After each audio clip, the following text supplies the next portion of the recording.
ruined. Yeah, you just wanted me to repeat that. Is that what I did? Yeah. I don't know what you do have of You always time. make me say the words. Checkpoints go up at 15 miles. Your fugitive's name is Dr. Richard Kimball.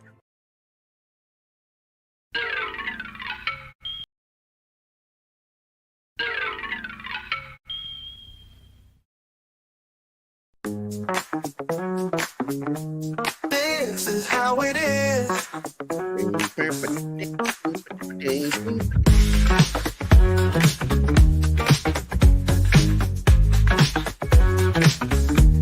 This is how it is.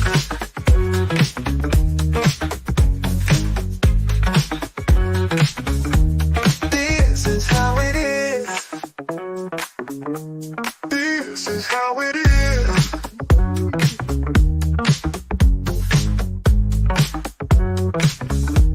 This is how it is. This is how it is.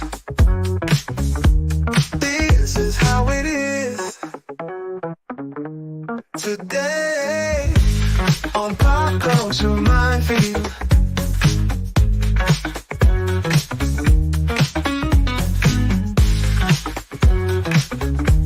This is how it is. Today.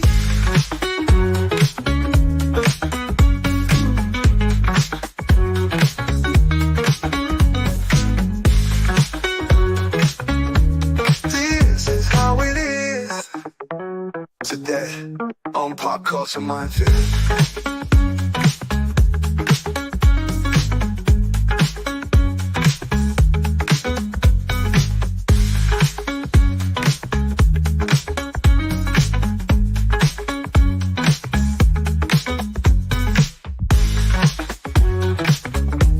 This is how it is. This is how it is.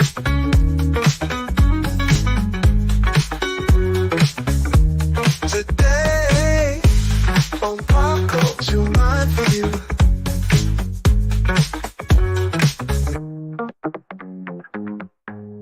Today on Pop Culture Minefield. Gabba, gabba, gabba. It's another Wednesday. We're going to be talking about a movie. Yeah, we're that new show. We're calling it We Love That Effing Movie. Yes, we do. Joining us today is my buddy Mephisto is here. How you doing? I like I was my just small trying toe. the- I like my big toe, and I like my Mephisto. Exactly. I was actually, I used to, when I used to stream on Twitch, I used to like end my stream and just randomly send the 2 viewers I had to somebody. I just rated somebody like randomly, and he was like, "What is that? It's Mephi's toe?" It's like, yes, Mephisto. correct. That is. But yeah, Good to have Mephisto, you on again, buddy. like if you're reading a comic book, it's Mephisto from the comic book. If you're like a Diablo 2 fan, it's the second to last boss. It's all good. And I'm Only a comic second book, to last? old school comic, Hmm? so I know. Why didn't you name yourself after the end boss? That would be cool. Second to last. No. I like the name. I just love the name, and plus I always love it that in like sort of the new Christian faith or the modern Christian faith, Mephisto is one of the names of the devil, Satan, Lucifer, whatever you want to call him. Mephistopheles. Yeah, Mephistopheles is not actually one of the names of the devil. It was in the Crusades when they started to conquer all the, the bad people.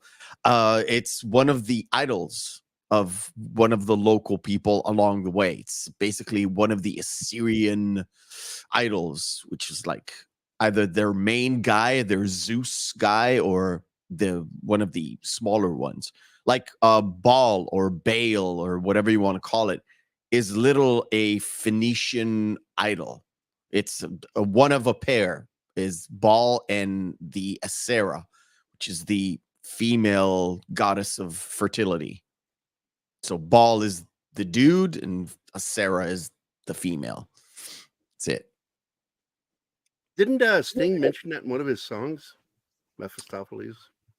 Probably. Seems like wrapped around your finger. Is that one?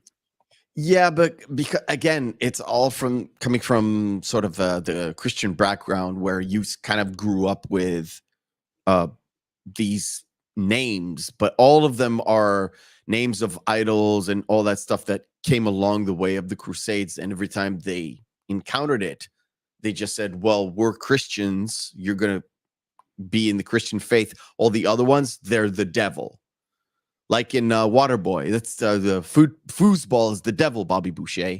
So Yeah, right. That's right. that's Foosball. kind of the same deal. And it always makes me laugh because I've come from a completely different background, but I love history and I love how kind of things got morphed and changed and got a new meaning throughout the years. I absolutely love it. And I've told you before, I'm the only Irish Catholic of a family of 6 Jews. All my siblings are Jewish. It happens. Figure that one out.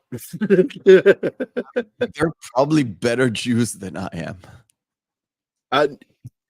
Oddly, in the 80s, my brother Michael, God rest his soul, he actually considered becoming a rabbi, but then that went to shit, and he ended up converting to Catholic. They're all Catholic now. Nobody's perfect. Nobody's perfect. And me, I have no excuse. I was born that way. So Like who I is said- all here? We got Tim jumped in first. There he is, Tim. Tim gets his video. Not even ready, are you? Martin. I was not even in the chair. Tim posted that an wait, hour before we started the wait. show. So I know, he's I not know. ready. He was actually chatting with me at the time when he did it, and I said, "Okay, leave me alone now. I gotta prep for the show. Look. Gotta go." Here we go with Tim's video. By what name are you known? There are some who call me.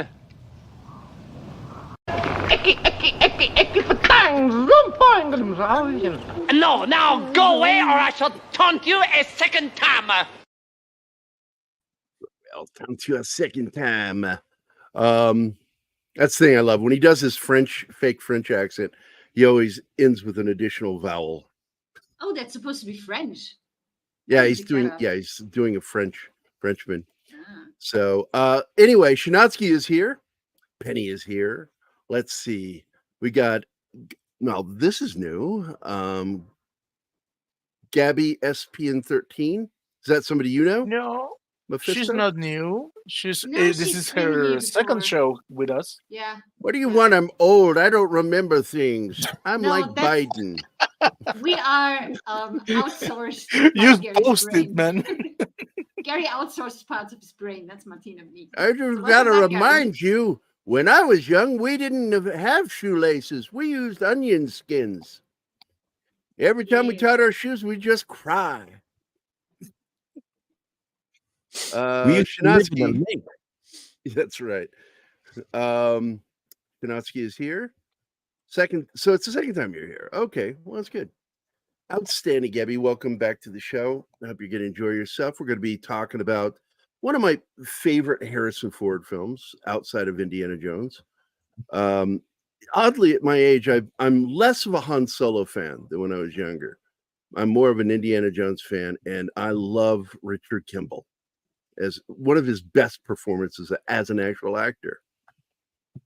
And The Fugitive, which was a retooling reboot of a TV series that was a hit in the 60s, starring I just forgot his name.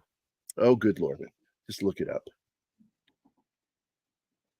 Like one of my dad's favorite actors. The movie also has one of my favorite actors as a side guy. It's It's one of the Andreas- agents, isn't it? No. Andreas Oh. Katsulas. Andres Katsulas, yes. Oh, Yes. I'm a massive Babylon 5 fan. Jacquard forever. I talk about him all the time with Anima, and she doesn't know who the fuck I'm talking about. I'm like, he Yeah. was on Star Trek, for God's sakes, and Babylon 5. He's Yeah, the best Hollywood villain that ever lived. It's insane. And the more I dive into it, there's a guy, I don't remember what his name. He did a full retrospective on both Star Trek and Babylon 5. And every once in a while that I need something to listen to while I work, I put one of the videos he did. And I love it that one of the things he found that I tried to look where he got it from. I just don't know. The name Jacquard was not the original name. It's Jacquard with the hard G. But he went to Michael Straczynski and he said, well, I'm French now because that's how I like to do it. And his name is Jacquard. And he actually fought Michael Straczynski for it. But as they went through the first rehearsal, everybody was like, oh, okay, that's fine. And they just kept it in. Won by, more people. Yeah. So Darren or David Jansen was like one of those big stars in the 50s, 60s, and 70s. And he starred as Richard Kimball in the original series. And then Barry Morse, those of us who love Space 1999 know him from that series. But he was originally playing an American. He played Lieutenant Gerard of the Chicago Police, I think it was. And Englishman playing an American. There he is. And he was one of the early British actors in America that was actually playing Americans. Whereas people think that with Cary Grant, and it's like, no, he modified his accent. It was still an English accent. It was just done in such a way that he mixed 3 different accents, which included the transatlantic accent with English, with another one. I can't remember what it was. And that was Cary Grant's accent. That's why nobody talks like him unless you're doing an impression of it. Fascinating guy. Yeah. So all I know is there were a lot of people that was like, I don't know if it's gonna work with like cramming in one series into a movie. But after it came out, I think a lot of people changed their mind and said, well, the movie is really good because it's fast. It's just stuck to the bare essentials of the story.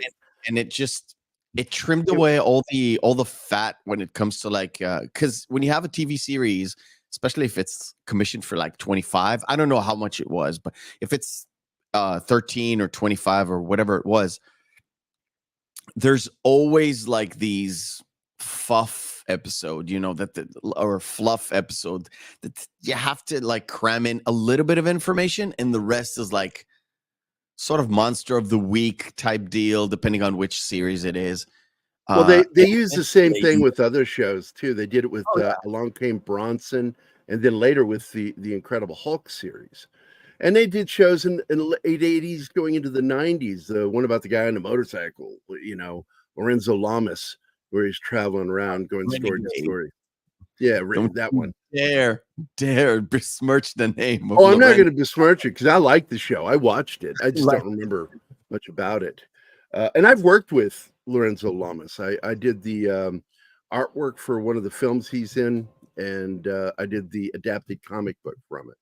So he's a nice guy, really. Actually, I became friends with Langston Fishburne, Lawrence Fishburne's son, because of that project. We just got chummy. I told him I don't have enough black friends, so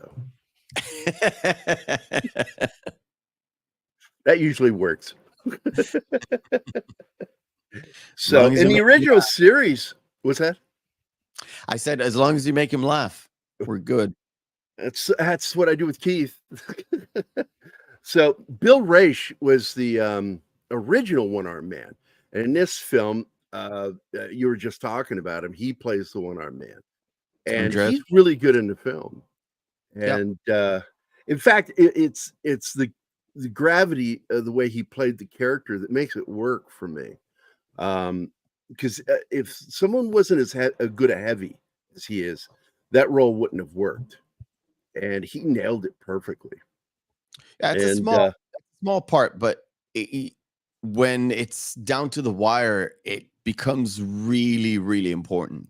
Yeah, it's very interesting because I think in the original one he wasn't he was one-armed man, but he wasn't as dynamic or involved.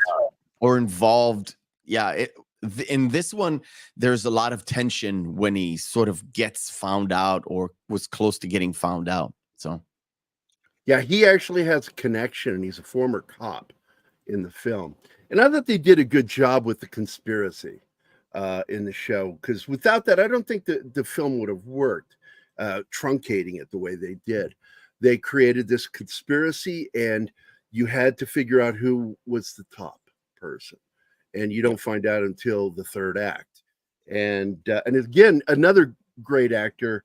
I'm trying to remember. He's Belgian. Dude, I forget his name. I think he's Dutch. Is it? He is. You're right. I think Dutch. And I'll tell you why I Jerome remember. Krabbe. Yeah, Jerome Krabbe. I think he worked on an old Dutch film with Paul Verhoeven. He did. With Rutger Hauer. What it was. But it's one of those films with Rutger Hauer. It's one of those films where after that, Paul Verhoeven was considered to do an American film, and he did Flesh and Blood. Flesh and Blood. Or is that British? It was released here. I saw it. So, and Brian James is in that too, another Blade Runner alum. But the first film I remember seeing Jean in was in the James Bond film. Oh crap! Which one was that? It was still Roger Moore. A View to a Kill? It was one of the later ones, probably, because he was young back then. Yeah, let me go check, because that's going to drive me crazy if I don't remember which one it is. And he's in No Mercy too, which was really good with Richard Gere and Kim Basinger, which I really liked. Living Daylights. No, I correct myself. It was Timothy Dalton. It was the Living first Daylights. Timothy Dalton. He was the guy he was helping escape Russia, Soviet Russia. Yeah. So, God, he's been in some really good films, man. Wow, I like that film. He was in the Punisher, the Dolph Lundgren Punisher. Lundgren one, that's right. But he's also in a little film that I liked that Gary Oldman really chewed up the scenery in, Immortal Beloved, about Beethoven's immortal love. And it's done as a mystery. You remember that film? No, I have not seen it, but I have seen Jumping Jack Flash. Oh yeah, I know. I like that film a lot. But I haven't seen. I think he's got like a very small part in there. Oh, you have to give Devo the video. He went all in. Pun intended. Oh, that's a good one. Wait. I think we have. It's not a backdoor video, but it's a video for this live. I didn't kill my wife! I don't care. There you have it, Devo. That was awesome. Little trivia about that scene. The text originally, his answer wasn't "I don't care." It was "not my problem." And Tommy Lee Jones made him change it to "I don't care" because he thought it would work better, and it absolutely does. It's one of the greatest moments of the movie. Yeah, fuck yeah. Just the look on Harrison Ford's face when he says it, it's like, oh, I wasn't expecting that. Yeah. But they were also allowed to ad-lib a lot of stuff, and it makes it so good. Oh, most of the fucking scenes with the agents are ad-lib dialogue because they had no real script. They had direction. And so they was just fucking making shit up left and right. And it led to some of the funniest moments in the film. Absolutely. I mean, yeah. just constantly funny shit.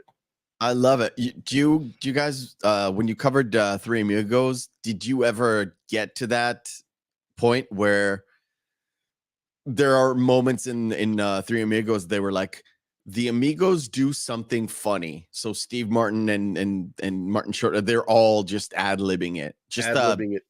the part where he just calls them. It's the same kind of deal when you're like the direction is do something. Do something. Talk about Well, police stuff. we had my friend Vicky here. She was the second assistant director on the film, and Yeah. she just came with lots of little stories about stuff that happened on the set. I've She seen always half does. the show. I've seen half the show. Yeah. I just don't remember if he talked about the fact that I the don't remember, but I'm sure that came up because she was just bragging about some of the stuff that they would do that was so funny on the set, and so I'm certain she brought that up. And it is great when they do that. So wait, Tommy Lee and the rest of the guys who playing the marshals, they didn't have any coordinator like somebody from because they always bring a military guy to do the military stuff, and they always bring somebody from Technical advisor. I'm sure Technical they had a technical advisor because all the weapon handling in it was done correctly. As I recall, there was some really good trigger discipline in it, and so that's usually when you have a good advisor on the film. But no they also dialogue. had real cops in the movie too. In fact, Joseph Casala, who plays Detective Rossetti in the film, is a former Chicago cop. And he for some reason, directors like working with him. You'll find him in movies like Code of Silence, Above the Law, movies that are shot in and around Chicago. And you'll see him get used a lot. And other cops too. Hell, what's his name? He took over the mystery show, Unsolved Mysteries, in the 2000s before he died. And he was in Get Shorty. Guy's actually a former Chicago cop. He was in what was that police show in the 80s, late 80s? Because that's Hill where Street he Blues? broke in. No, it took place in Chicago, dealt with the 60s. And God, I can't remember that fucking. I'll just look it up. That's why we have Google. Don't remember. There was the one in San Francisco with Michael Douglas, but I'm sure Streets of San Francisco. I love Streets of San Francisco. Dennis Farina is the actor, and he's a former Chicago cop, and he got discovered doing something for TV. Next thing you know, he's on Crime Story, that from 1986 to 88. It's a 2-season Chicago police procedural drama. It was pretty good, and that was his big break, and he was in a ton of stuff until he died. Hell, he's in fucking Manhunter. He's in one of my favorite Guy Ritchie movies of all time, in Snatch. Oh, fucking Snatch. He plays the single best accent Brad Pitt ever did in his life was playing the Pikey. Everybody keeps saying that, but I it's love like him. Even the people around him that speak, the language were like, I have no idea what the fuck he just said. Yeah, he played like You know why he ended up playing that character, right? yeah, It's because he was unable to make an English accent. yeah, exactly. And Dennis Farina plays the half Israeli, half Jewish, like gangster. Kosinavi. Kosinavi. Yeah. Oh, I love that movie so much. I'm covering it in about a couple of weeks. Really? Oh, yeah. Let me know so I can watch that one for sure. Not this week, but next week. Yeah. You have anything to declare? Yeah. Don't go to London. Well, he also has a great line in Get Shorty when he runs into somebody later after his taxi ride from LAX. He's like, yeah, I hear the fucking sunsets are so great because of the fucking pollution. Get Shorty gets such a bad rap just because of Get Shorty 2, which is a movie that was not supposed to happen at all. No. Just stupid. But Get Shorty It is was not a good fun film. little movie. It was not, but Get Shorty, the first one, I fucking love it. It's First one, classic. yeah. I don't get that thing where you think that because a movie was good, it needs a second part or even more. It's a Right. Hollywood Just thing, leave it I guess. be. If the story is told, just leave it be. That's all I can think about is the fact that Hollywood loves to like squeeze stuff dry to. Yeah, it's stupid. Well, Oh, and they screw it up too because then he leaves film, the thing he loves the most since he was a child, to go be a music producer. I'm like, whatever. I was yeah. out. The Only best thing thing good in about that film was Shorty 2 The Rock. Yeah, the best thing about Get Shorty 2 is The Rock playing a gay guy. That's it. Yeah, he was fucking What? great. He was great in that movie. If And I that- ever have you watch that movie with me, honey, I'm going to have you watch it for that reason. He was actually acted. It was good. Really? Yeah, Oh, I know. yeah. Do not like The Rock at all in anything. Well, he doesn't does. act anymore. No, he's It's- not an actor. He never did. He always played. Well, he himself. did act. He can act. Yeah, It's for a just time. he I've never doesn't. seen that. He wanted to become a movie star. So the last time you saw him do any kind of performance was in The Rundown, where he got his ass kicked a lot, and that was funny as hell. You know, that little fucking, oh my god, beat the shit out of him. I love that So The movie, The Rundown. Fugitive. Yeah. Yeah, you and I start talking, and we go ADD. So welcome to I ADD know. theater. I know. I've got like 5 tabs open because of the conversations. Otherwise, I wouldn't even remember names and places and all that stuff. So we established pretty early who he is, but the big thing is they start the film really on the crime. And there's the guy. He's the real cop. He's a real Chicago cop right there. He's an actor that's good at playing cops. And he made a career of it. Harrison Ford is playing somebody who is lost control of the moment. And he's completely frustrated because nobody's listening to him. That leads to this scene where he's confronting him and getting so freaked out. Nobody's listening to me, you know, because automatically they suspect him because he's the husband. It Yeah, and kind of also, who reminded me. believes the story with the one-armed man who broke into his apartment? I think they don't believe him. Yeah, They didn't because start investigating that so late when he has already figured half of it out. Well, the cops because don't investigate it. Go it- ahead. it looked bad because of the blood, because of everything, and his whole going off in the interrogation room, not understanding he literally is like the main suspect. If you've seen the Alec Baldwin interrogation, it kind of looks the same.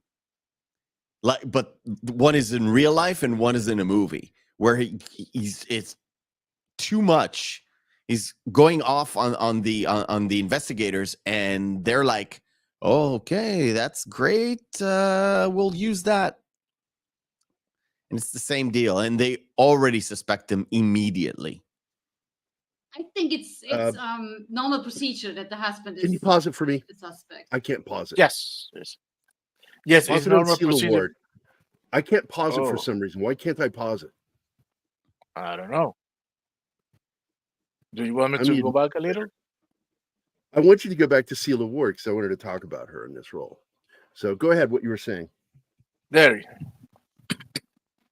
Yeah, So I I'll- think the most damning thing was that she's dying, her synapses are not working well, and she says he calls hears for her Richard. husband.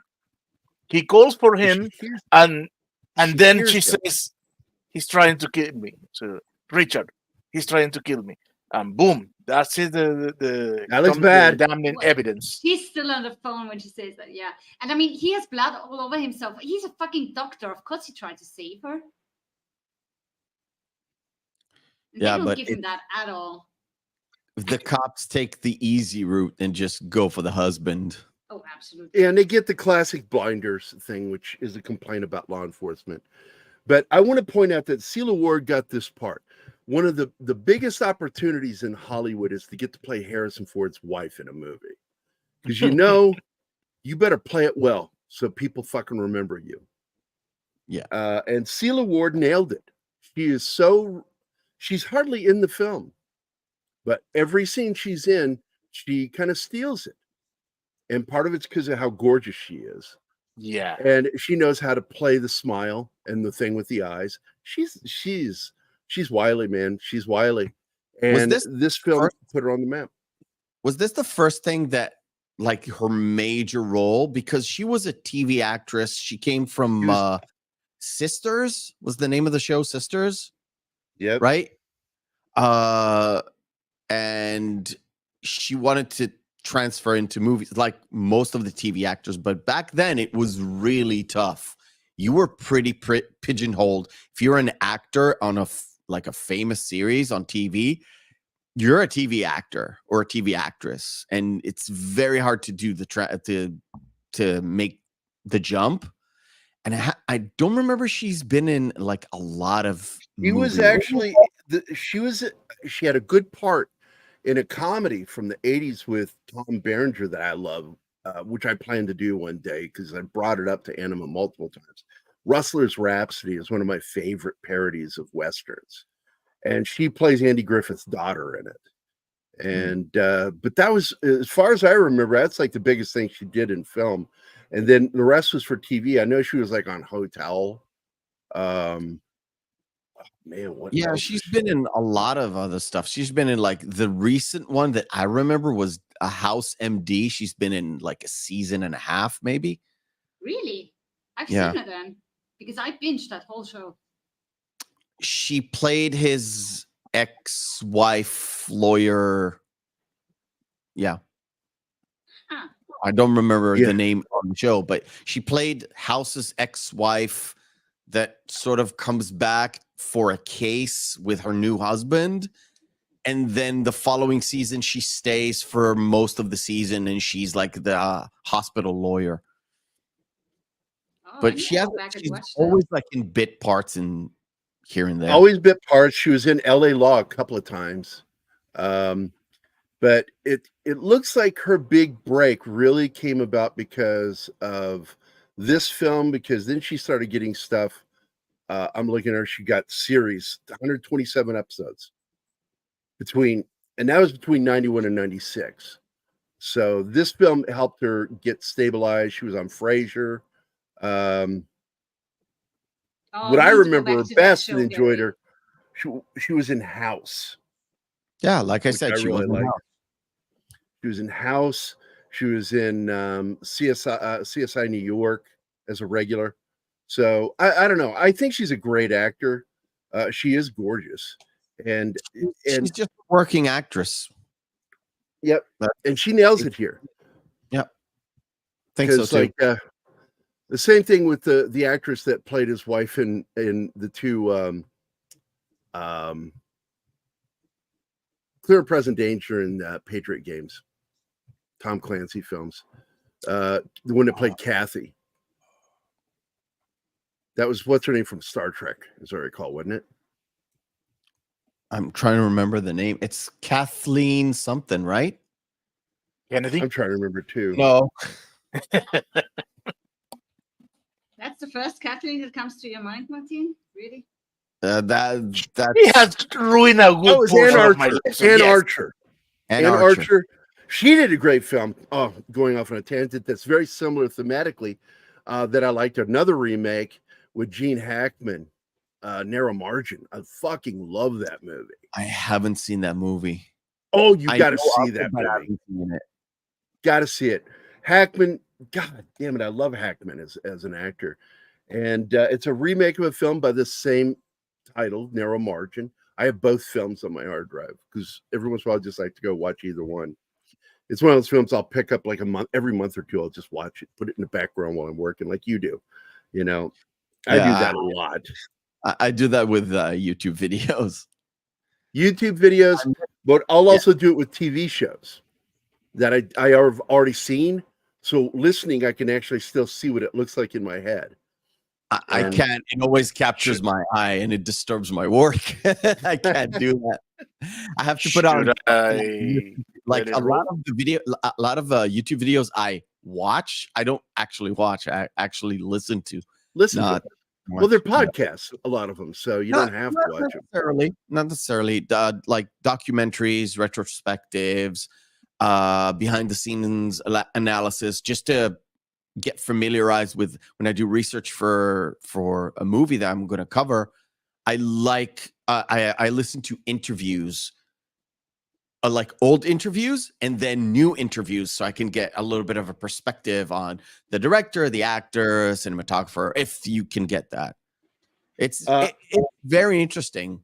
A channel you might want to check out, Cinema Tyler. I've heard about that channel. Yeah. I'm friendly with him, and we talk, and I've asked him to come on the show, and he goes, I don't know about that. I need to prepare. And I'm like, oh my God, I'll never get him on the show. He's one of those guys. It's very weird. If you notice, a lot of people who do like a lot of, let's say, people who made it in the YouTube and do sort of reviews or movie reviews or retrospectives, they're very much like, they don't do any live shows at all. Like at all. They just do their videos like once a month, depending on which channel it is. Could be every 3 days, it could be every month, but they don't do live shows, and I don't know what it is. Safety net. I could be. You do a video, you have a safety net. You can edit, you can do everything you want. You're live, you're like out there. And we did a lot of editing our first year and a half, 2 years.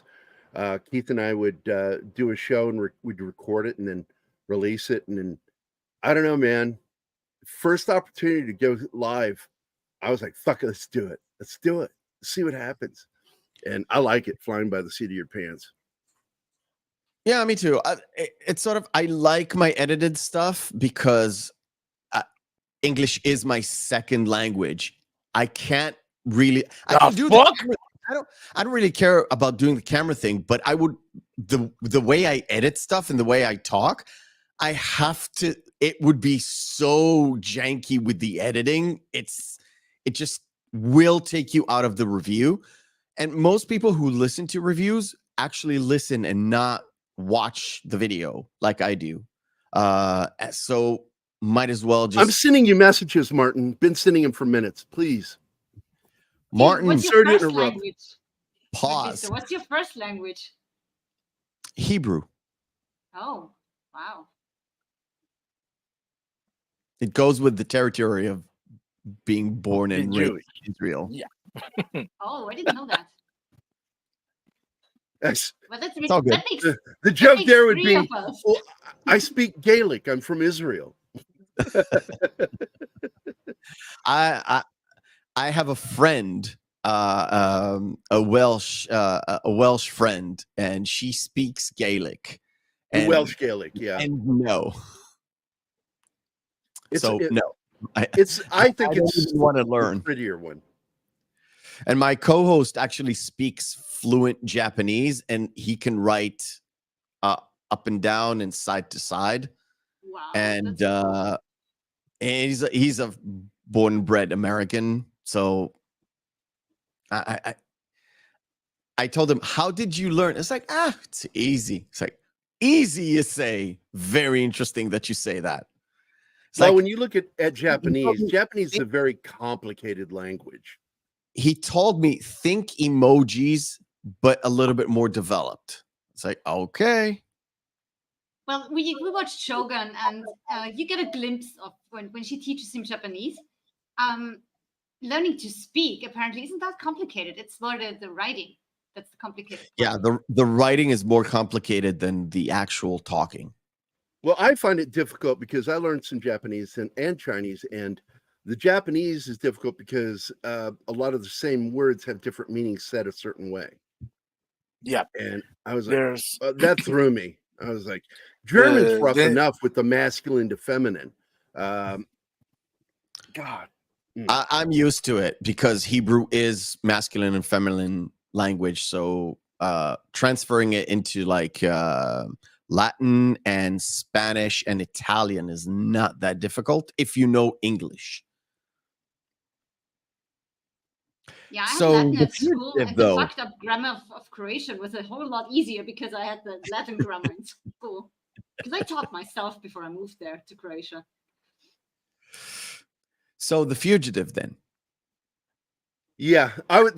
That's Yeah, go ahead and yeah, back pause to it the movie, so we can come please. back to this. Because this, ADHD you know, again. he's been found guilty, Yeah. and he's been sentenced, and so now he's on the bus heading towards the prison where he's going to be serving his sentence, which is I forget. He's waiting to be executed. He I was just forgot the name of the sentenced, prison in Illinois. I Cook forgot it County too, but Jail? it's- No, that's a He's jail. being sent there to await being executed. Yeah, he's on death row. Yeah. Death row, that was the word I was looking for. Thank you. I'm too tired for this multilingual. Joliet. So it took me a minute. I had to look it up fucking and couldn't find it. So I just remembered the name. Joliet. So you can start again. I don't know why I'm not allowed to have controls over this video. This is annoying me. And I keep I just like started. I'm messaging you. It leads up to control. I don't see the messages. So it leads up to the accident and the bus going off the road and getting close. Well, it does get hit by the train, and you have them. One of the famous shots is Harrison Ford jumping off the bus as the train gets hit, and the And train. they only Amazing had one use. go. They Yeah, only it's had one go amazing with use that of train. rear screen projection Yeah. because the shot of the train hitting the bus was actually shot separately, then projected, and he jumps, and then he has to do another jump, and that's the one where he got hurt, as I recall, because No, the he got first hurt time he running jumped, no, through he's the hurt woods. before that. I'm explaining it because I remembered he got hurt running through the woods, and then they asked him to do this jump off the dirt, and the projection of the toy train. It's a miniature train Yep, coming It's at a him. miniature when- train hitting a miniature Yeah, it's a bus. miniature shot. And so all this miniature work, and they tried to keep this shit secret because when the movie was released, they tried to say it was all in camera. There were no special effects. And in the end, you find out, just like with Top Gun Maverick, tons of visual effects. And so when he jumps, the dirt flies, but the timing was off. That's right here, this part right here. When he jumps, he says, I don't want to do it again because it hurt. And he didn't want to do it again. So they went and got somebody else. I can't remember who it is, a very big name, and asked him to kind of bully him into doing the scene again. And so the guy bullied him into doing it. So the second shot, which is the one in the film where he jumps and the dirt explodes, again, great use of rear screen projection. It's almost tricks the eye, but I can still see it. I don't know about you. I can always spot rear screen. I could spot it, but you know what? I used to be really harsh, but I'm very forgiving these days about any movie. I mean, if it's bad CGI, it's bad CGI. There's no excuse. But back then, where you didn't have a lot of tools to do that, and you have to figure out cinematically how to do it, and if it's a little bit off, it's so hard to do. It's so hard to do. So, I'll give it a pass. Plus, the movie is not an action film. No, it's just a thriller. That whole jump was just to create a little bit of tension and it serves the purpose of you liking the character because you want him to, to succeed, to run away, because you already know he didn't kill his wife. So you're already on his side, but you want to fall in love with this character and sort of agree with the fact that, yeah, he got convicted, but he was wrongly convicted. So I'm really, really, really happy that he made that jump and escaped. So you're all for Richard Kimball. But When he the has given good up. guys come in, when Because Tommy he Lee- put himself at risk. The reason he's slow is because he stopped to help somebody. he stopped to help the cop, not the cop, but the one of the guard. Yeah. Yep. He And has given up. so When they sent him there, he's done with his life. And then this other passenger fakes having a seizure. That's what caused the accident. And all Yeah. of a sudden, he finds himself able to run away. But he's a doctor. He can't help but help people. He puts himself at risk so many times while he's out there on the run by helping people, just by being the doctor that he is and the human being. Yep. Yeah. Well, Well, this guy the- tries to the- take credit for it. He saved him. He's like, yeah, I had to reach in there and drag him out. It's like bullshit. Anyway, remember, this show was the good action of the week instead of the monster of the week. Yeah. Okay. I said monster of the week, but Yeah. I meant that. Yeah, I knew it was what the you good meant. action. I knew what you meant. Because it's the same thing they followed with, like I said, the Hulk. In the 60s, there was another series right after The Fugitive called Along Came Bronson. Shit, it was still also the same principles behind Route 66. The traveling and meeting new people each episode. I like that kind of storytelling. It's And in every show that you later on put in syndication. It's to fill out airtime on TV, and B, so you won't feel gypped. Plus, you can always tell the monster of the week, sort of a filler episode. And within that little filler episode, if you're smart enough as a writer, if you look at the whole series and you construct like a season of television that has a sort of an arc, you can always fill little points of that arc with a little bit of either character development, something that you set up and you will pay off, like set up in episode 11 that was full filler, and that pays off at like episode 23, which is your penultimate episode, or 22, which is your penultimate episode, and have that little setup and payoff, which I personally love. And I wish I could write something like that has sort of little setups and payoffs that you don't actually know, and then it kind of clicks when it does click, and it's just a satisfying feeling. And even in the movie itself, it has a little bit of a setup and payoffs in small little moments, and a lot of moments where you get to know Dr. Richard Kimball, the man. One of the moments comes in later, and as Anima said, he stops and he puts himself in risk because he's a doctor, and that's exactly what he did with the kid.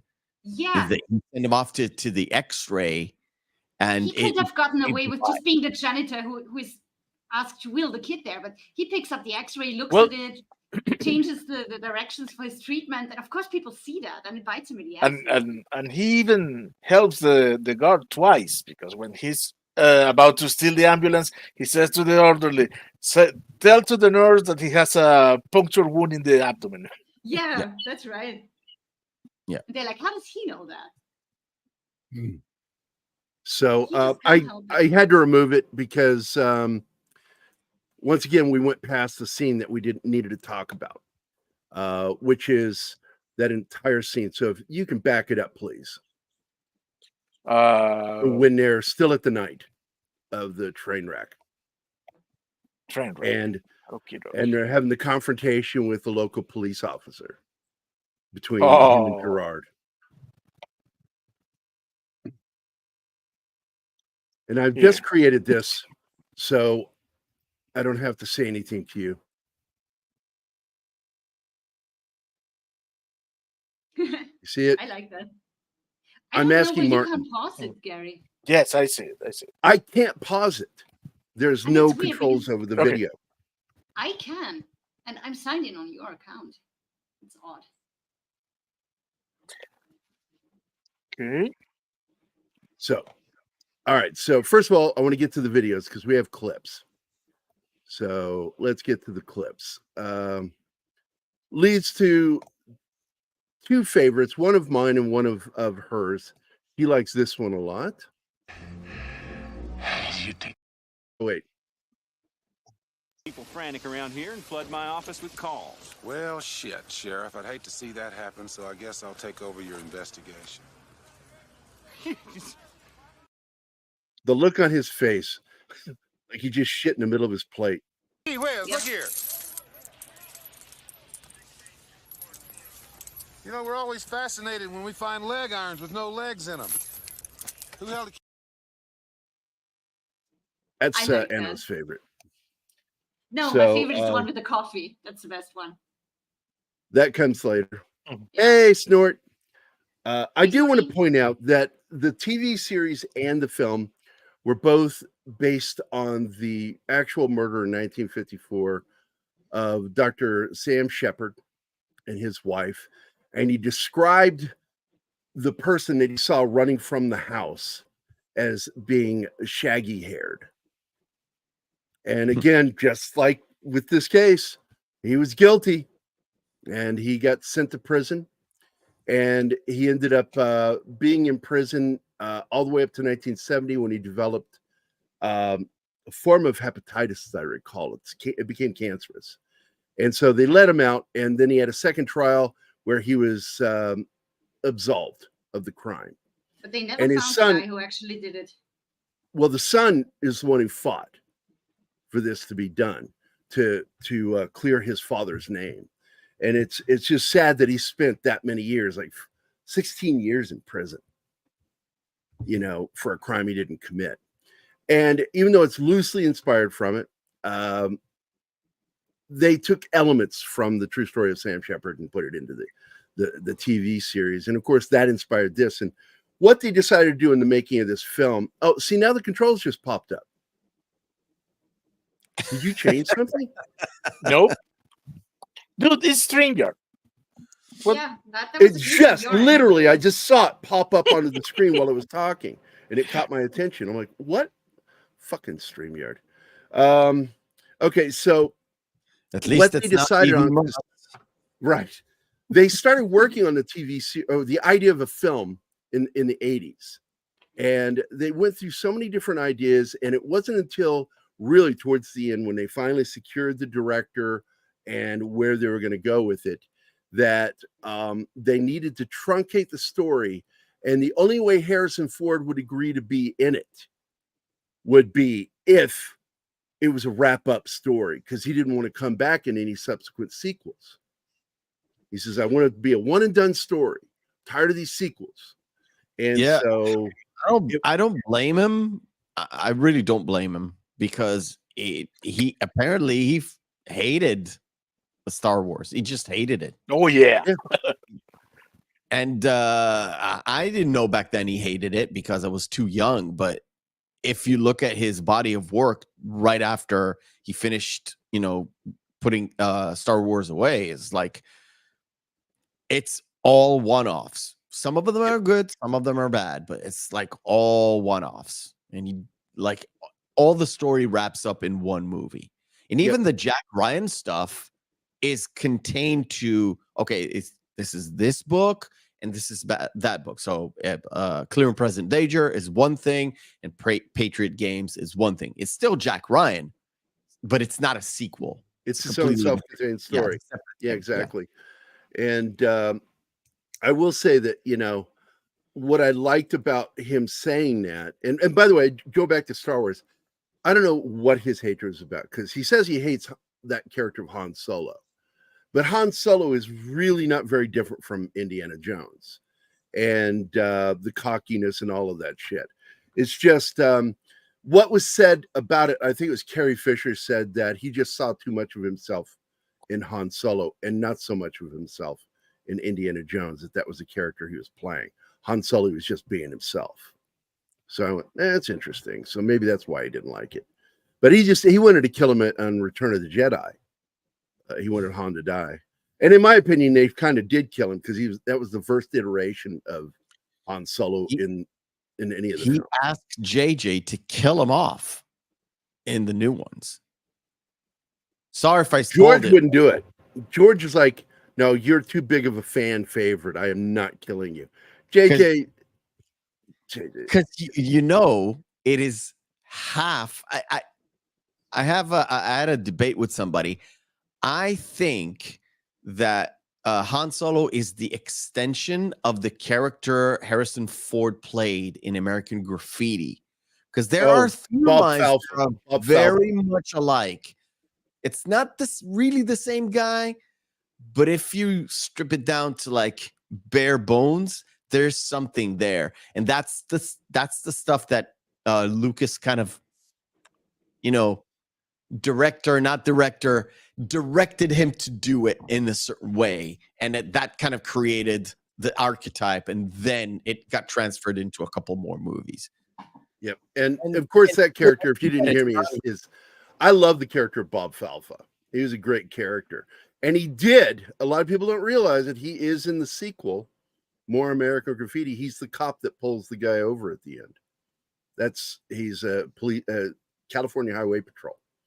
Pulls the guy over, and you see it on his badge identification part. It says B Falfa on it. I'm like, holy shit, he did make an appearance in the film. Look at that. So, all right, back to the movie here. Let's see, I've already played some of these, so I'll get rid of this. Tommy Lee Jones was into it, and I was kind of hoping that, because he knew that there was a potential of doing more with his character Gerard, but they only got one more film and it tanked. It didn't do well with what's his name from Blade and RDJ, Robert Downey Jr., which he was, and also right in that movie. The guy from Blade also was in it. Wesley Snipes, yeah, Wesley Snipes. You had RDJ and Wesley Snipes, and RDJ ends up being, sorry, it's a spoiler, the villain, and it didn't work. I felt bad because I wanted it to be a good film. I liked it. I watched it in the theater, I think. Yeah, it came out. I saw it in the theater, and I saw it when it came out on video. I actually bought it. Don't remember. I bought it. I like it. It's not terrible, but it's just not good. It's just not great. Yeah. It's one of those films. It's like, hey, I've got nothing better to do. I'm going to watch this. Yeah, okay. I'll watch it then. This is the scene. This is her favorite line in the film. So I'm going to play the clip. It's my favorite line in a film too. And again, this is part of the improvised. Here we go. Newman? Yes? What are you doing? I'm thinking.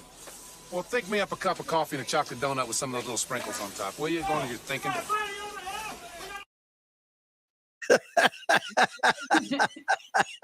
I love it. They would do this around the table thing when they're eating the night before.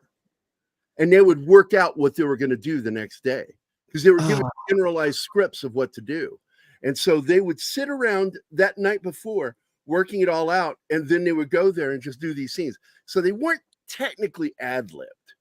They were ad-libbed the night before, and then they wrote it down, made notes, and then did it the next morning. And that shit's just worked it out in rehearsal. Gold. That's what you're saying, yeah. It's pure gold. And by the way, I did forget this one. I do want to play this one. This is also one of my favorite moments in the film, when he discovers that he was right, and he just announces it. Checkpoints go up at 15 miles. Your fugitive's name is Dr. Richard Kimball. And I just fucking love that scene. You know, he owned the cop. Yeah. And then got to do what he was going to do. Search every in-house, out-house, in-house, whatever. And I wanted to leave that in, but it's too long. And too long. No, it's 15, 17 seconds long. Because it's very detailed on how you build. He built a perimeter, He tells him where to go. He 6 sort of miles lays out in he lays diameter. out how much a guy can travel, how much do we need to cover, and what directions we should Yeah. take. Your fugitive will travel at approximately 4 miles per hour on foot, barring injury. Yeah. Every he's coming detail's over. in there. And So- you're a military guy. You know how to you construct a perimeter to nail down a suspect or nail down a The enemy. bad guy, whatever, a terrorist. So you know how to do Tango. it. That's a It's- popular one in the military is tango. I think ours is the equivalent of the word dirty. Dirty. Yeah, you have to find the dirty here or the dirty there. That's the whole point. But Most you common. You said the most common though. We in the military refer to him as the bad guy. Yeah, Yo, bad guy. target over there. Get the bad guy. Get the bad guy. Anyway, so the whole point is it Richard goes into a barn and somebody finds him and then they don't turn him off? I don't remember. There's so many fugitive movies that I've seen. Is somebody harboring him No, in the first night or first or second night? No, he he hides. Somebody else. He's hiding, and then he ends up in a small town, and he decides to steal some guy's work clothes at a garage. Yeah, Goes into that's the bathroom and yeah. shaves the beard, which was a huge thing because the studio loved the idea of having Harrison Ford. When they heard that the beard part in the script, they went, "We are not going to have that," and that's why it works out that he shaves the beard off because they were not happy with the idea of Harrison Ford with a beard. I was always wondering if because it looked real because he takes scissors It is real. and cuts it away. It Because he grew that it beard. is real.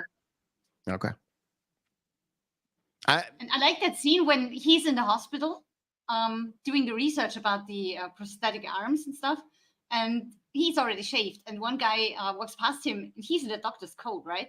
And he asks him if he has seen a man and tells him the description. He says, yeah, well, every morning when I look in the mirror, minus the beard. And I'm like, holy Yeah. shit, how can you do that? Yeah, look in the Ballsy. mirror. I look like that guy. Yeah. I like this scene where he's fixing himself up, gives himself an injection. It's an IM antibiotic injection, and then he gives himself some stitches himself. self-stitches. Yeah. Yeah. And been there, done that.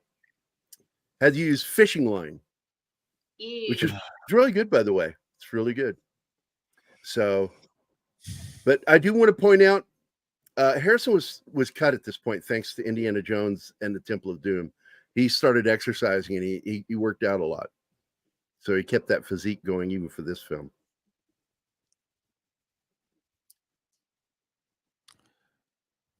And What we're was also coming up on What was Oh, the wait, movie what? he did before this? Was it regarding Henry? no, that was after he did Witness in the 80s. Witness? No, that What was was it? I mean between he did in 89 he did Last Crusade. I don't remember what he did in the years like between Crusade and The He usually Fugitive. kept it to one movie a year. It was advice Oh, he even gave to Frantic. John He did Travolta at one Frantic point. in France with the director that cannot go back to the States because of child thingy. Yeah, Polanski. He did Frantic with Roman Polanski. Frantic is a film double that we do plan to do, by the way. I've got the thumbnail already made.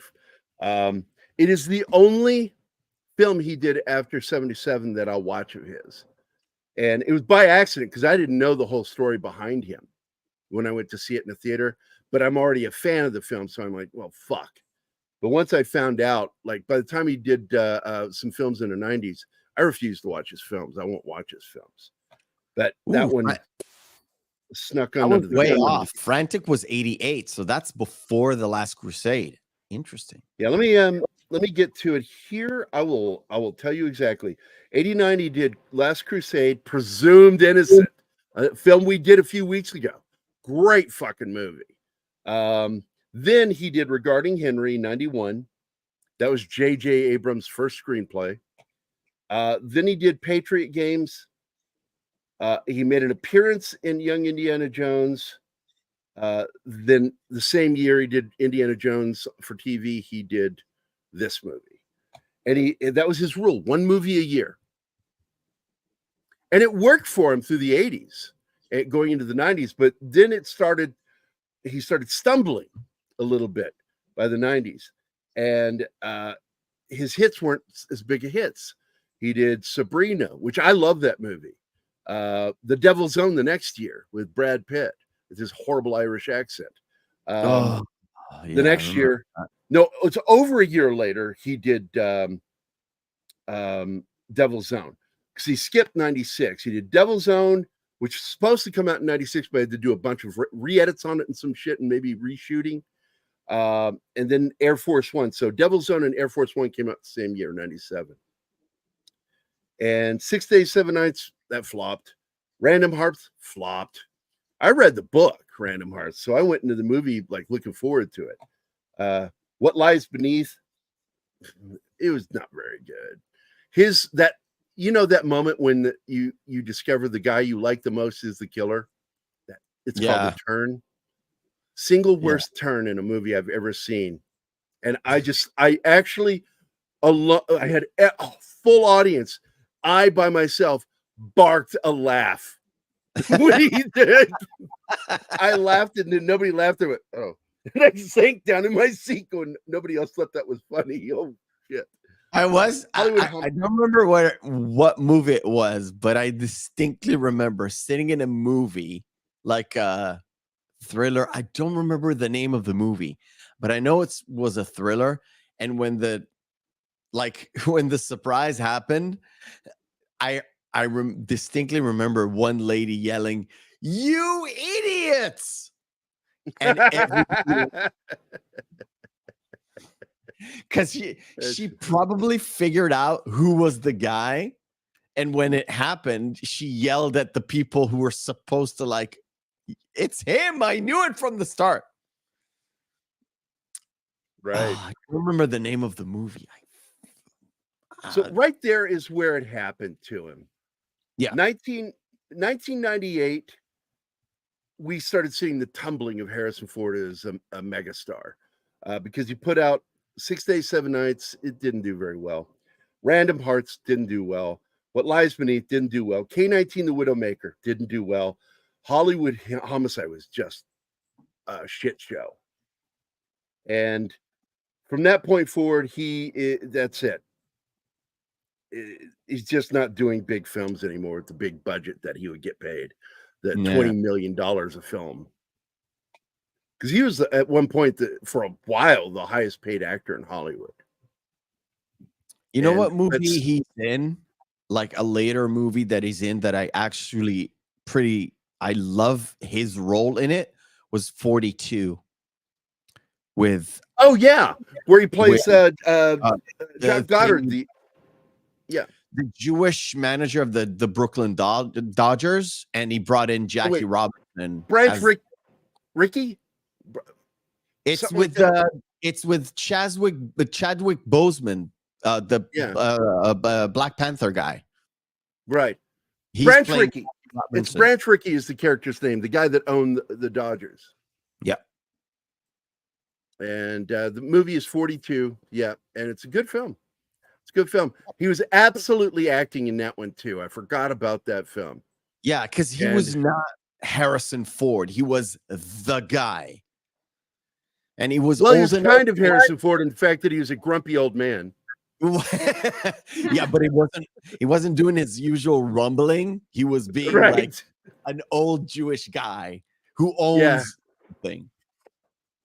Which, if you didn't know that, he's half Irish, half Jewish. You know what I mean. His mom was Jewish, his dad was Irish. Then if his mom is Jewish, then he's full Jewish. It always goes. That's right. That's right. It is what it is. No, that Ford Irish in him. I liked him in that because again, he's not doing his Harrison Ford shtick. He's doing. I will tell you something you want to watch him in. Are you ready? It's called Shrinking. Oh yeah, that show is so good. It's a TV show. He's Shrinking? actually in a TV show, and it's really, really fucking good. Okay. Noted. I'm fascinated with psychology to begin with. Old I psychologist. It's so good. when I went into the medical field, I actually really seriously considered becoming either I wanted to be a psychologist, a psychotherapist, and was taking classes going in that direction. But then I went, no, I'm an artist. Do what you were born to do. So, but I really like psychology a lot. And so this is a show about a clinic, a psychology clinic, and he's the head doctor, and he's got a debilitating disease.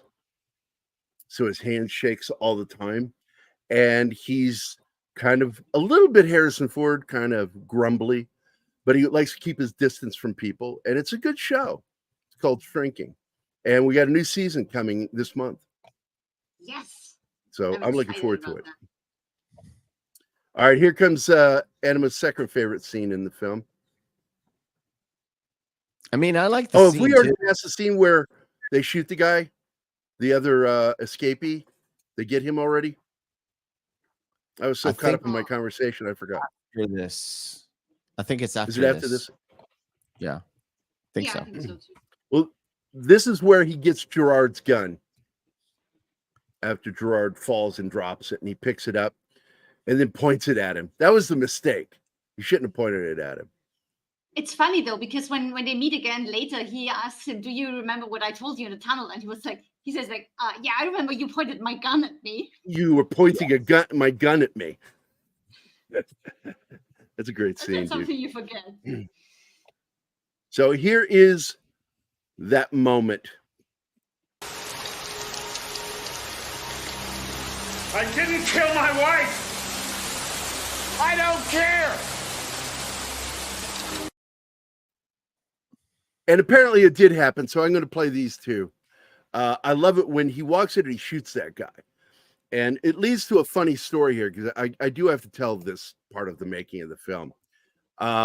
Because after he shoots this guy, because they'd already shot this scene where he shoots the guy, and he walks through the house, and the guy's woman is screaming hysterically. And he turns and he says this, and it just cracked me up.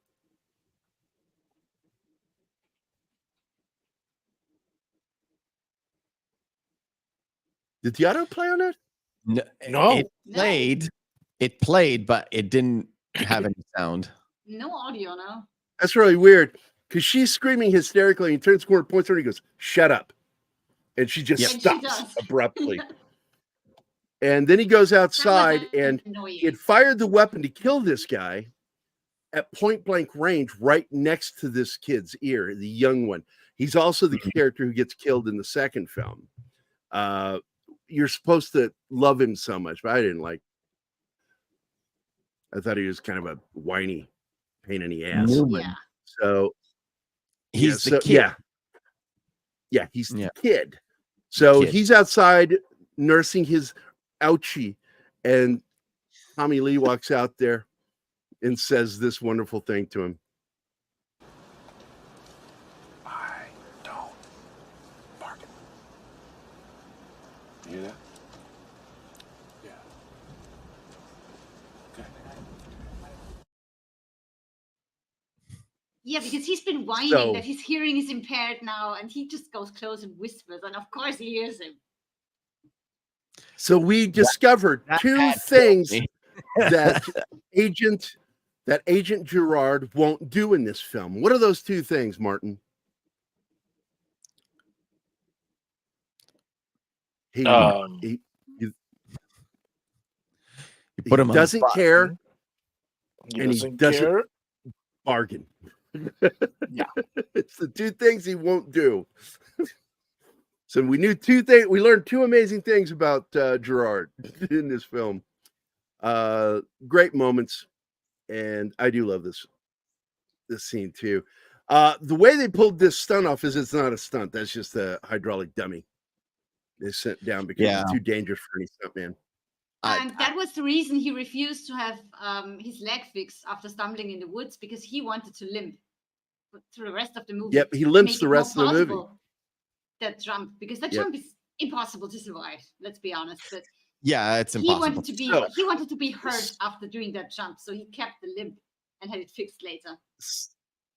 So this is the story I wanted to relay from the making of this film that I always enjoy, was that when it came to that moment later, you'll see where he is supposed to shoot at the hero of the film.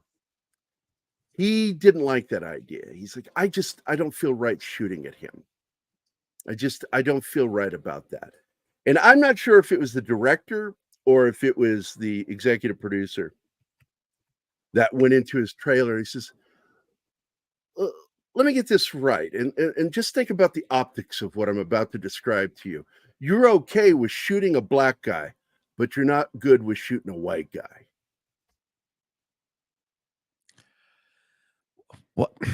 What does it matter? Tommy sat there for a second. He says, you think about the optics of that you're okay shooting this black guy, but you're not cool with shooting the white guy. They're both fugitives, but you have a problem with one, but not the other. How do you think the optics are going to look on that? And Tommy went, okay, let's shoot it the way you want to. And he went out there and shot the scene in the, near the, it's near the third act. And what they were saying basically is that, look, there are going to be people out there that are going to piss and moan if you shoot the black guy, but you're going to hold back from shooting the white guy. There's going to be people complaining about that. Well, and they were just telling them, you're just creating a problem. Oh my In God! 1993, then they shouldn't have made the black guy take a hostage, don't you think? I'm not following you guys, but okay. No. You're not following. It's not me. I'm quoting what they said to him. Yeah. Okay. That they it would go just into the that- optics wouldn't look right. Yeah, when they go into that building, the black guy takes the whiny kid hostage. And Tommy Lee Yeah, he Jones took a shoots him. hostage. Like, he shoots past the kid's ear. That's why Where he's in fine. the case with The kid Harrison is Ford's federal character, agent. he's just running.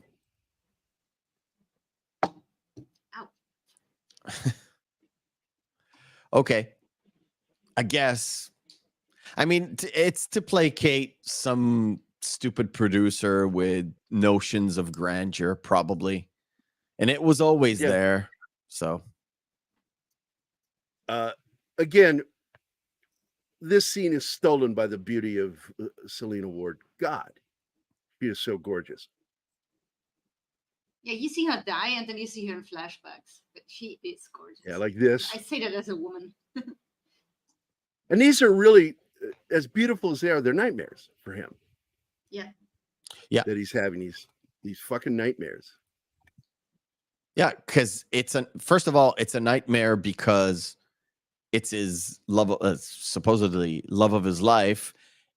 She was killed, and he has to live with the fact that he was able to save her if he didn't do the stuff that he did throughout the night, because he was held off, because 7 other reasons, right? Oh, I And just he had completely forgot. It's all survival guilt. He's also the main suspect because he has money as a doctor, but she's even richer. She comes from money. And that puts him in a Yes. bad light. Yeah, and that didn't sit well with the marshals when they started to uncover some things. Turns out the cops were like, oh, maybe the cops did make a mistake. So because Gerard is on the fence because he needs to capture his guy. It doesn't matter to him. And that's why he said he doesn't care, because he's not the judge, jury, and executioner. He just wants to capture a fugitive. And it doesn't really matter if the fugitive is innocent or guilty. But as they move into the case, because they're trying to find out stuff about Kimball's life in order to see where are the points of entry, where are the points where they can catch him, because he's going back to his own life, where he goes back to whatever. And as they figure that out, they kind of solve one half of the mystery, where Kimball solves the other half, and it kind of morphs. And the other half being that this was all over. I mean, it's usually real estate, gold, jewelry, or in this case, Provasic, a medical drug. That's those damn big pharma companies. Yeah, big pharma. Which I think is a really good villain. I really do. As good as much good as they do, they get greedy about it. And it really bugs me the way they gouge the prices. And from greed, you have corruption, and that's a great little recipe to create yourself a little villain for real. But they don't go with in terms of story-wise in movies, they don't go there every single time. Sometimes they don't say the pharmaceutical companies. Sometimes they just invent like a mad scientist with a creepy experiment or a biological weapon that haywire. Sorry, like centipede, human centipede. That's on the other side of the spectrum. But yeah, I wouldn't call that big pharma going wild. You said mad scientist. You said mad scientist, so I went there. Did his homework this time. He knows that. He's seen it. Yikes. What, Human Centipede? I'll never watch that fucking movie. No, gross. I've seen parts of Human Centipede. It's a bit weird for me. I can't believe they made more than one. Yeah, it's just like, these are films I will never, ever watch. I'm not interested, not even remotely. So this is actually that scene where he just turns the corner and shoots that guy. Yeah. And it leaves that great moment when he walks out there. I don't.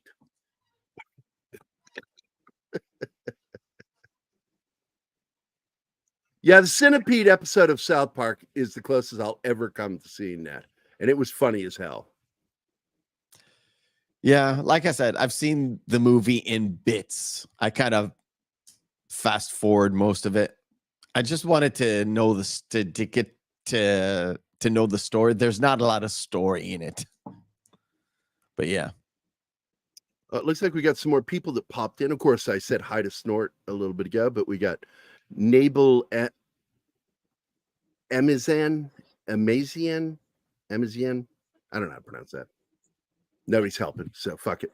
I'm going to butcher your name, and nobody's going to help me pronounce it right. Fuck you guys. Of course, Vinkman's Girl is here, Peter Vinkman fan site. And of course, our good friend, Joe's Atmosphere is here. So it's good to see you guys. Hope everybody's having a good afternoon. I would try Nabil Ancian, but I don't know.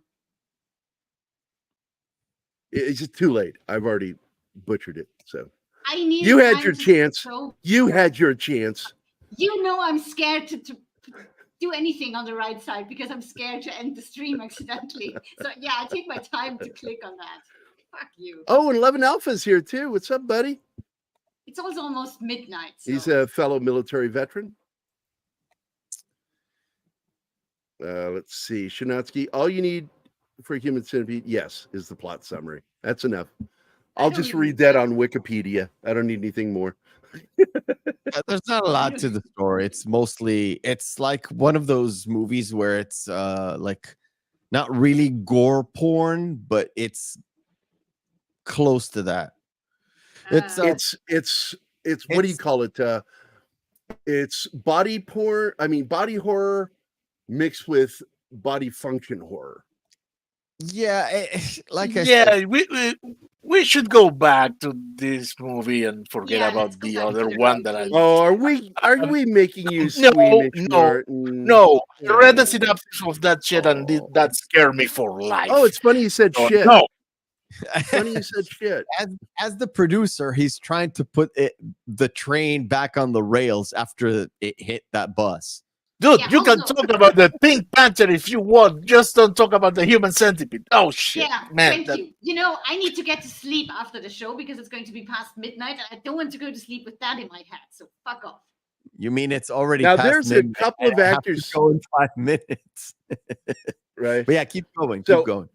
I want to point out that Joey Pants is in this. He just friended Tom and me on Facebook. The real guy. You know what? From thinking about my show, the number one guy I would love to join for any movie, his own movie or something else, is Joey Pants. The guy's fucking amazing, isn't he? He is so good in this too. He is so good in He plays Cosmo almost anything he does. Renfro. And Yeah. look, I know a lot of people love Memento. I don't like Memento, but I like Joey Pants in Memento. Yes, he was He's good. He was the best part of the for me. movie. He was He's the, the- best part of the movie. Exactly. Period.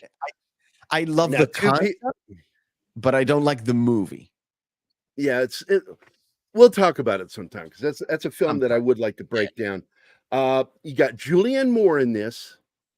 She was originally scheduled in the script to be his love interest, but they thought that was a stupid idea. Like, I'm Thank yeah, God they did pining do after that. my dead wife. I'm not going to start up a relationship because they wanted a love scene between Julianne Moore and Harrison Ford. They didn't get their way. So Julianne Moore is a doctor. She likes his character, but she's the one who gets him busted at the hospital. Yeah. Jane Lynch, who plays one of his best friends and a doctor at the hospital. This is one of her early ones. And another one I like that this guy I've met, and I like this guy, is Daniel Roebuck. He plays friend, the agent right? with the mustache. He's the guy with the big thick mustache. He was God, like one of the most memorable roles for me is he's the guy that collects the dead bodies for the city from Bubba Hotep with Bruce Campbell. It's such a small role, but for him, there is no such thing as a small role. He makes every role funny. And he plays the number 2 guy in this. He's the one who says Hinky in this. All Was the time. Did he come back for U.S. Marshals or not? Oh, you know what? That's a good question. I'm checking right Let's go now. look that up. Yeah, I'm looking too. I see. don't see it. No, he is. He is. He is. He plays Biggs. So he did come back. And yeah, he did come back. They got the whole there he- whole crew that was in this The whole one. crew back. They brought back everyone. The entire Marshall team. Yeah. Latanya Richardson came back. Everybody came back. And I got to tell you, I love the interactivity of these characters in this film, and it's really good in the second film. It's better in this film because a lot of it is just them fucking around, doing their things. Yeah, when they're doing their office bit, it's just them and they're kind of ping-ponging with information and all that stuff. That's a lot. That gives you a real sense of who they are as these marshals who are trying to capture Richard Kimball, but also have that extra bits where everybody brings it. This is another information. He works in this hospital. And yes, did you know his wife was richer than him? And like I said, they're kind of solving one side of that equation where it leads them to the man with no arm. It's very interesting. It's a very interesting way of telling that story. I think one of the best moments in the film for the they're funneling together to eventually coming to a point together is when they are at the hospital and begin following the guy with the missing arm to the Yeah. prosthesis lab. And the guy turns to him like, "You guys got a problem? We got a problem?" No, we don't have a problem. That's a great And freaking scene. there's that moments where there's near misses, right? When they go in and he comes out and they barely kind of touch. So close that's- all the time. And this is what I love about this movie is there's always a sense of a cat and mouse game going on, and it keeps you on your toes because you're so rooting for Kimball to find the killer, to solve the mystery and evade Gerard, but you also like Gerard and you like his team. And the reason why you like his team is for the same reason you said, is the fact that you get to learn about these guys as they're interacting, they're ad-libbing, which adds to the spontaneity and adds to the sort of, it makes them very authentic as law enforcement. I was going to say police officers, but yeah, law enforcement, marshals, all that stuff. But I have to go because it's 12:30 and I have to get up in 4.5 hours. So all right, buddy, have a good one. Thanks for dropping in. I loved when I have the time, and my wife kind of fell asleep really early, so it helps me to get on here. But yeah, You're an hour ahead of me. Where are you?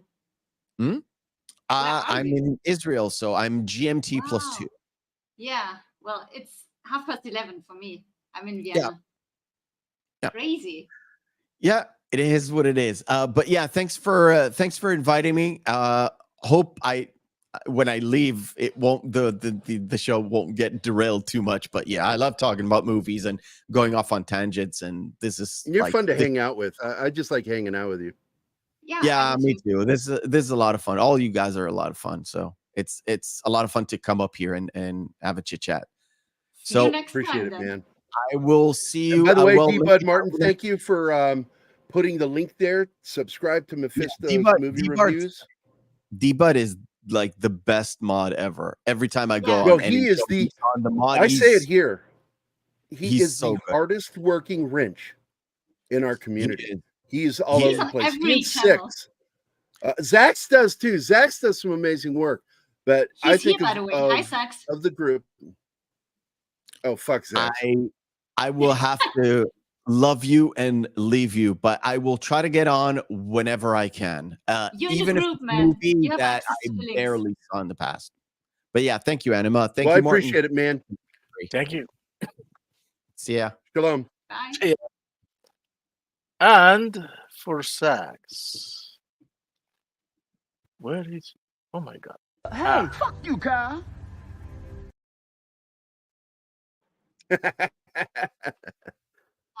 Yes, let's we pointed all out.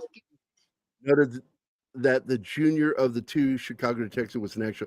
Yes, I did early on because I knew that. The other guy plays cops, but he's never was a cop. But the one guy, he's been in a lot of movies too, like Above the Law, like anything shot in Chicago, he was in. Another one was Chuck Norris film, Code of Silence. He's in that one. And I just put the link out there, guys. If you didn't see it, look for it up in the chat there. It's about 1, 2, 3, 4, 5, 6, 7, 7th, 8th up.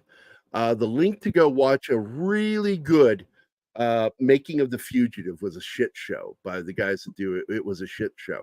Great channel. Sub to that channel. Highly recommend it. They make some great behind the scenes documentaries, and they're usually only about an hour. I think the longest one I've ever seen was 45 minutes. I'll check that out tomorrow morning. Just watch it. It's really good. There he is. There's Roebuck. Daniel Roebuck.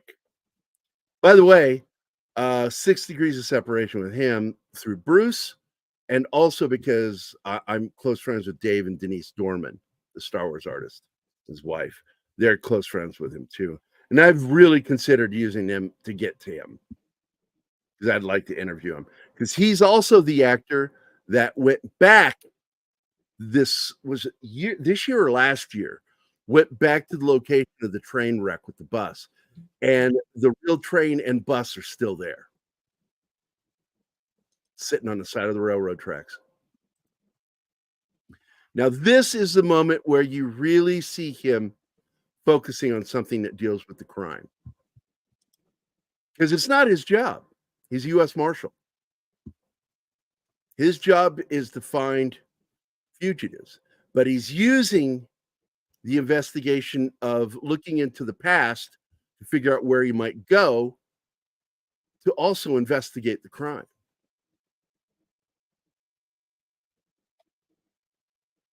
Anybody else here? I think I may be wrong. It's just an impression, an opinion that he gets into investigating the crime in order to try to understand Kimball's mind, so he That's can. what I just said. That's exactly what I just said. He begins investigating in order to pursue his target. That's what that meant. I wanted to add something to what Mephisto said before he left. You are also always so torn about Kimball because you want him to run. You want him to get out there, but at the same time, you understand why he helps these people. He saves that boy's life. He wants to help people doing these things, but at the same time, he also, and it's not about proving he's innocent. It's about finding the killer of his wife. Yeah. And seeing them punished. Whether he goes to prison the rest of his life, he doesn't care. What he cares about is finding this person. And that's the noble aspect. When he boards that bus to the prison, he's done. And then he gets the chance to find the killer and he goes for it. It's the noble aspect of his character, is that he's always helping people and that he always is going about trying to do the right thing.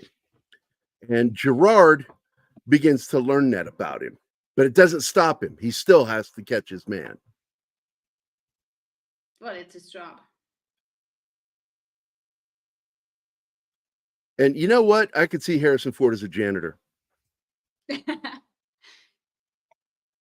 Yeah, but when he picks up that X-ray, I was like, dude, at least wait until you're in the elevator before you do that.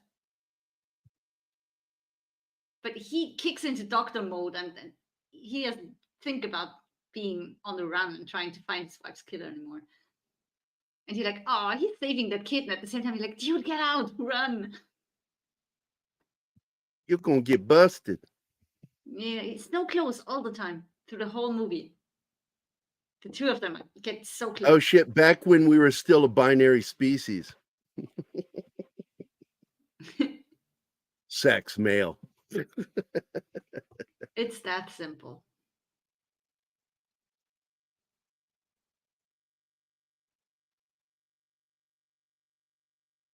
About the sex, it really is. There's female and there's male.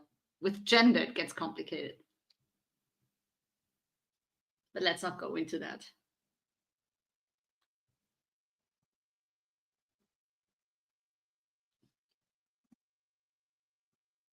Now, I'm trying to remember. I've seen that kid in something else, and I can't remember what the hell it is. I can go look it up. He does look familiar. But I'm so bad about remembering faces. It's shameful. Artist, it's what I do.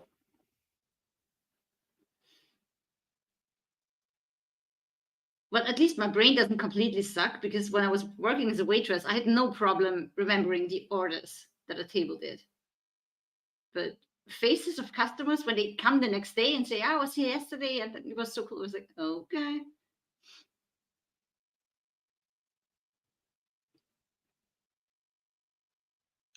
That's the second person. I just found another person that was in Above the Law with Steven Seagal. It's Nicholas Kaczynski. He played the assistant defense attorney in this film. So you got two guys that were in Above the Law. Neil Flynn is in this, by the way. Neil Flynn is the janitor from Scrubs. Oh, yeah, I keep forgetting that name. And it ends up as a gag in Scrubs because awesome. Dorian and what's his name see the movie on TV, and then they pause it and they go, wait a minute. And they look and they can tell that's the janitor from the show. And they confront him about it. He goes, "Yeah, I was in the movie." It's a weird fucking meta moment in the show. Trying to I find need to that go actor. watch that episode. I never really watched Scrubs.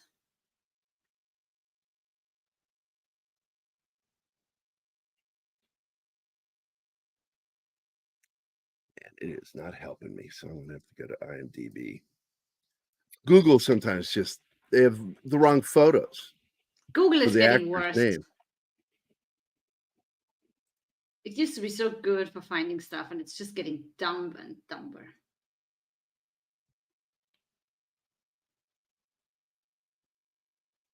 See if I can find it.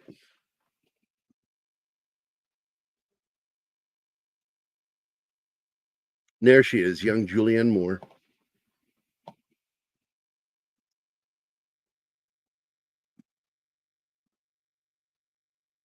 And originally, like I said, she was cast to be his love interest. There was going to be this whole romantic thing between them, and Ford put a stop to that immediately. So, yeah, That was not neat. I mean, he did spend a couple months in jail, but still, he doesn't care about finding a new woman. All he cares about, all he thinks about is his wife. Yeah. So his wife and finding her killer. So giving him a love interest would have been cheesy as fuck.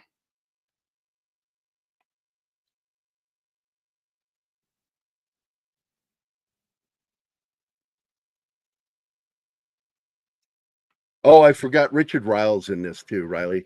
He's the security or the guard that kind of fibs at the beginning of the movie when they crash. That one, yeah. Most people really remember him for Office Space.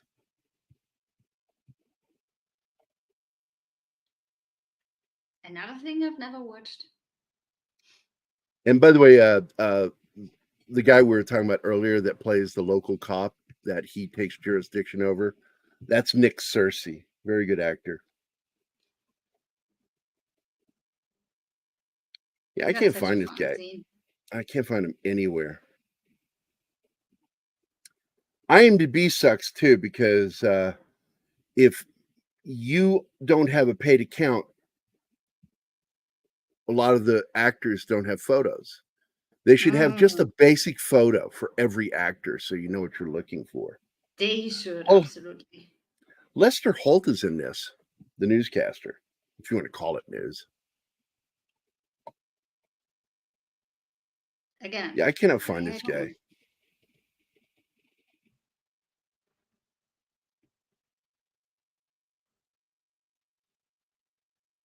Yeah, he's probably one of these actors that doesn't have a photo, just has the gray silhouette. I hate when they do that. Because IMDb's greedy.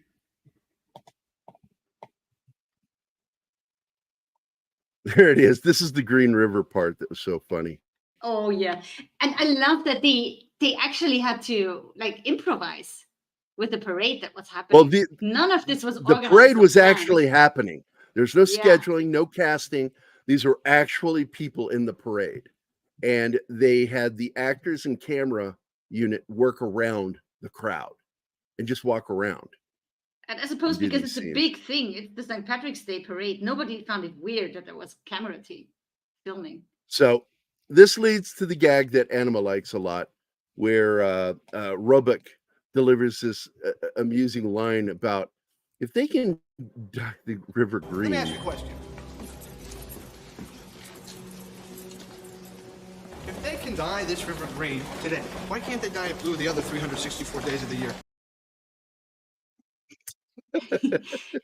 Also, Harrison Ford is so in character, he blends in perfectly well. Nobody notices him in the parade. He walks right among the people. Nobody notices that it's him.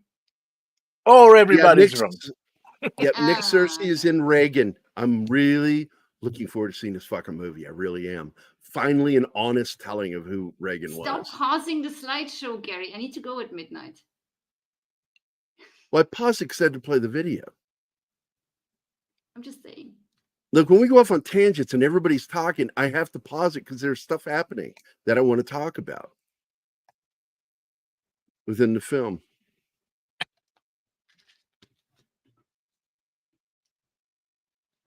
Great gag. Once again, improvised. Made up the night before and shot that day. They must have had so much fun at that reading table.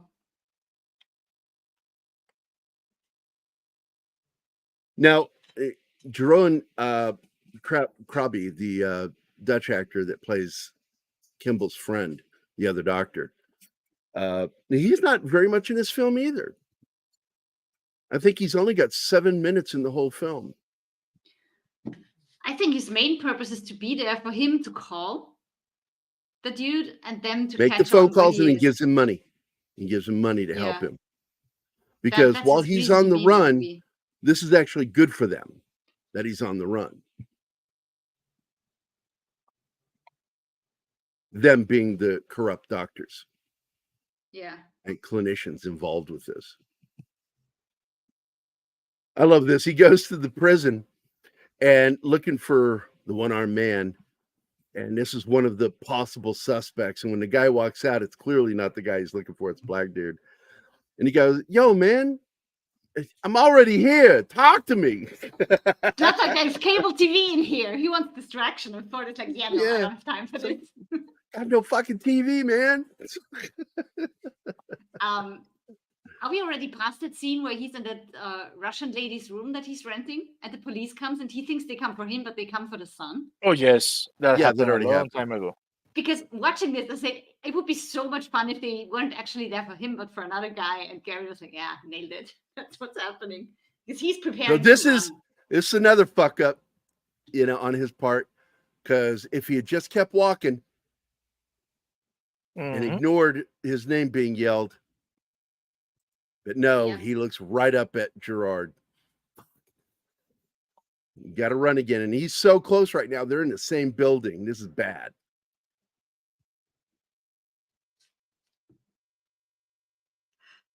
And Harrison Ford's character, Kimball, does a smart thing here. He says, there's a man back there with a gun, and he took a woman. It buys him time. Yep, because all the cops just close in on Gerard, They block stopping him him, off for a and while. gives him a yeah. chance to get out the door. But when he goes to go out the door shuts on him. He's having to squeeze through, and his foot gets stuck for a moment, and it leaves that great moment Oh, that yeah. almost didn't happen. Because, like I said, Tommy Lee didn't want to do this scene this way. But they talked him into it because they said it might appear optically like you're racist or we're racist because we allowed you to shoot a black guy, but not shoot the other guy you're after. So, And what and it here we probably go. was like he had no idea shooting at the other guy, but he had a problem shooting Ford because Ford is Harrison Ford. I think that's all it was, but people read it.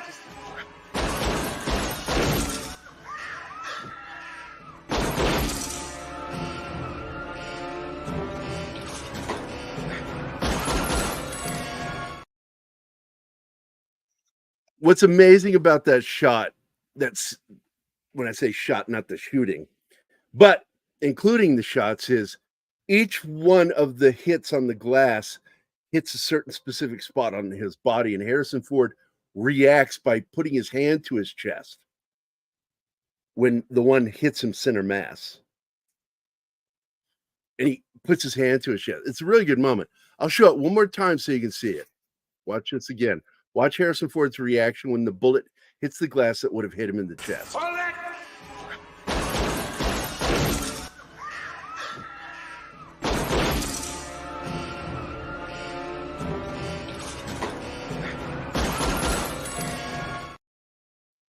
You son of a bitch.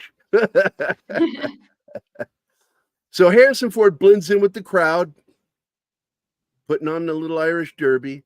And then, of course, he gets a little love from the Chicago newspaper, calling him, would they call him a lad? Yeah.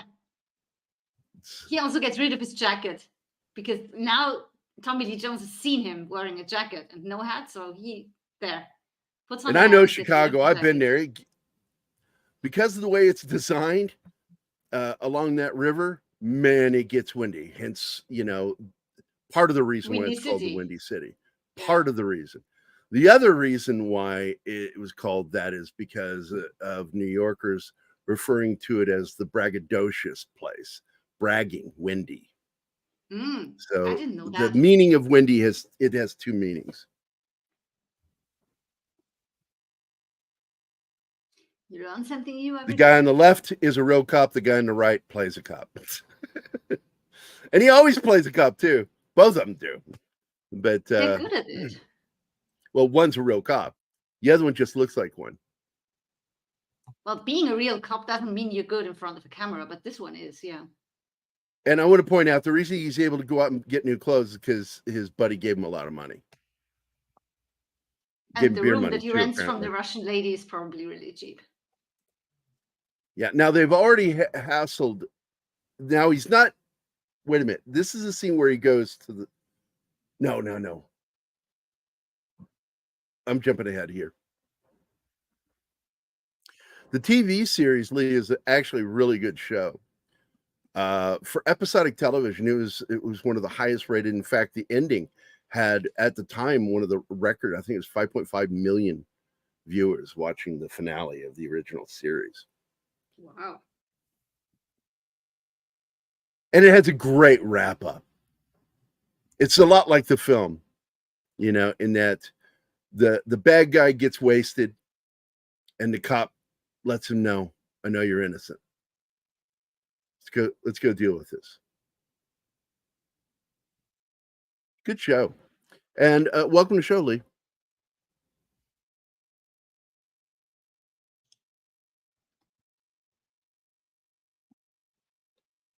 Oh yeah, when he's in the car. Yeah, he does. He gives him M&Ms. What?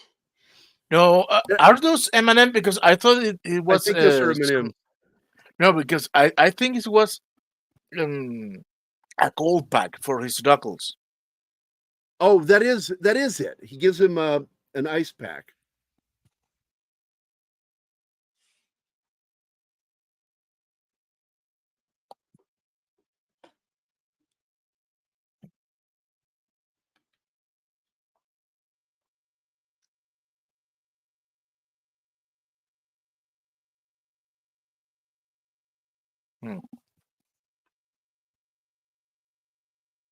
All that evidence.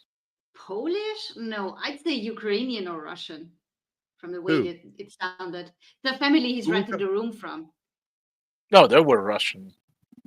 Russian or I don't Ukrainian, know. It not could be either one Polish. because you have a lot of Polish and Russians there in Chicago. Yeah, but Now. Polish Yeah, sounds but different but, from but Russian. Polish Since Sure, that was sounds. Russian. The huge influx in Chicago of Russians in 1990, 91. Well, Gabby, if that is right, then we have done our job. Yeah, very much so. Now I'm going to point it out, by the way, there were so many Russians there. Like I told you about the Russian that was in my band, the guitarist, Sergei Dubovik. Sergei, first thing he did when he came over from Russia was he went and I made fun of him for it. He got right on welfare, and I went, so you got out of the cheese line in Russia and got into a new one here. I went, man, it goes completely against bothering coming here. If you're coming here to get on the welfare system, just stay where the fuck you are. That's just weird. And but anyway, I wrote that song Commies on Welfare with that punk band I was with. And that's all it says in this. It says commies on welfare, pink and with a cheese line, pink and with a cheese line, commies, and that's it. It's just a 2-minute punk song with just those words. And it was making fun of him because I kicked him out of the band. He insulted the female singer we had. He said, you'd be good for front of band if you weren't so fat. And he always put S's at the end of words. It annoyed the crap out of me. Russian cinema, amazing films, Lee. In fact, I was just talking to Anima about watching 3 films by a specific director. I mean, I don't know what your favorite films are, because there's a lot of Russian films, but the original Russian film Solaris from Yeah. 1972 is Lem. one of my favorite films by Lem. What is his last Stanislav name? Lem is the author Stanislav Lem. of and Andrei Tarkovsky is the director, and he adapted 3 of his books, and all 3 films that he's best known for are all 3 adapted from Lem's books. And I love Solaris. And what's sad is the one film that he shot, because of where they shot it, they're exposed to toxins, and it killed them. It was sort of like what happened to John Wayne and a lot of the actors involved with the Genghis Khan film. I think it was called The Conqueror or whatever it was called.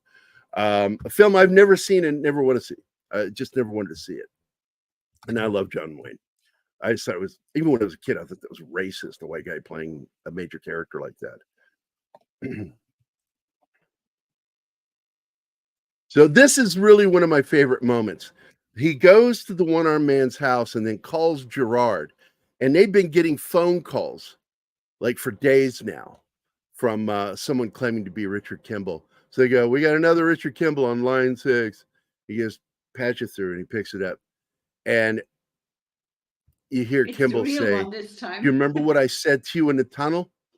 And immediately he snaps his finger and he goes, tag this line right now. He goes, "I remember you were pointing my gun at me." I love that line. And he says, "Well, I found a major big clue." And he doesn't hang up.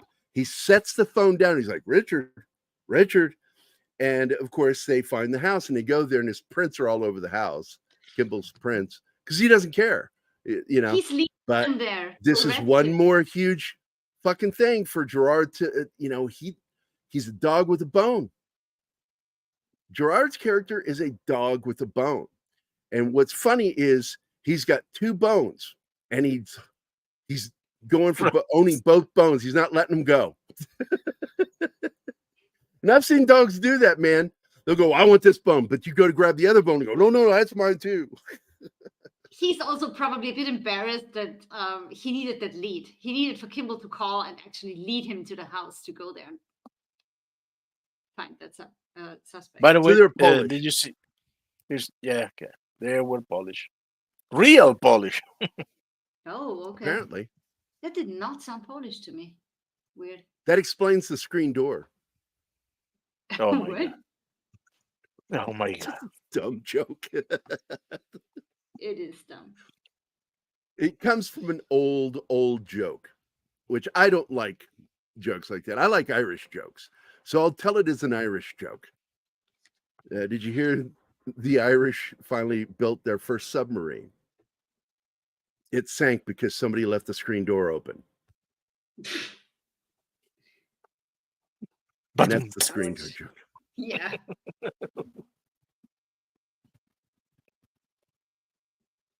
So let's get this back going here. So this is a really good scene too. I keep saying this. This movie is just chock full. There he is, Andreas. This guy was a great actor, huge part of 2 science fiction IPs, Babylon 5 and Star Trek. He played a Romulan in Star Trek Next Generation, and in Babylon 5, of course, he played the French alien. French.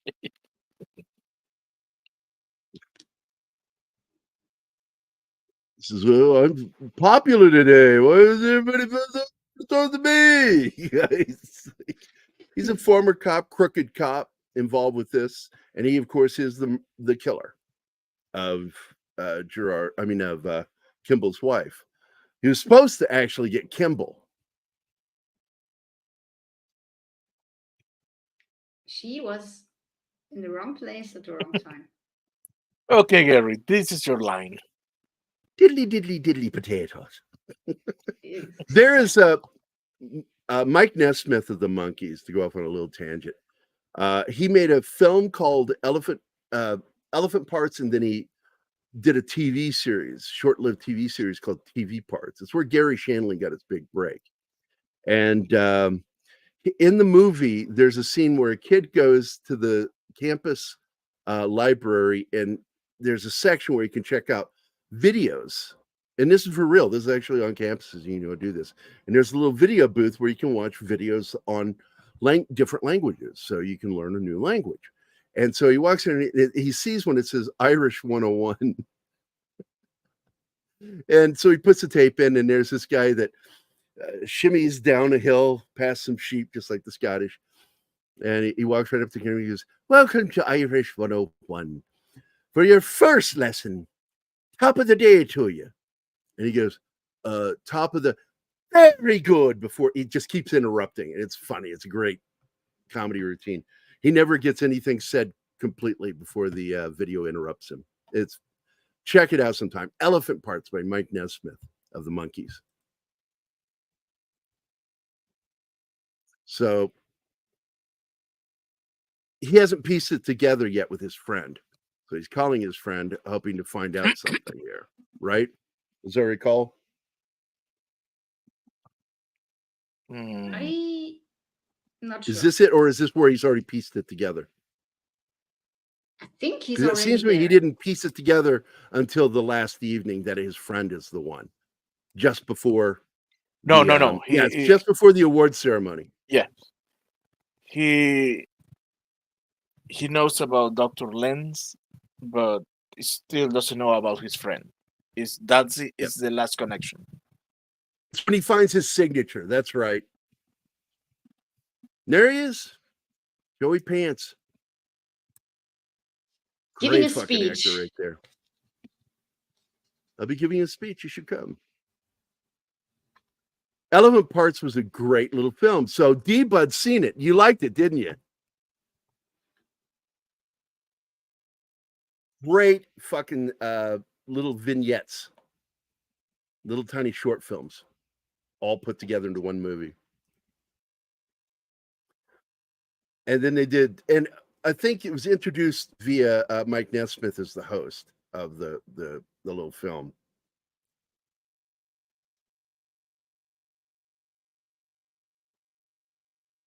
Oh, roger that.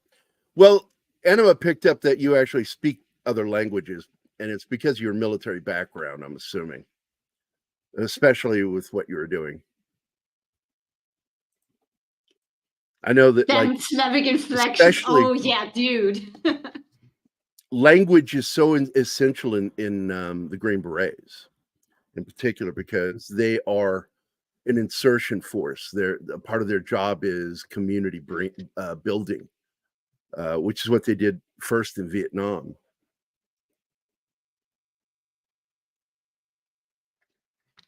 God, he just looks like a bad guy.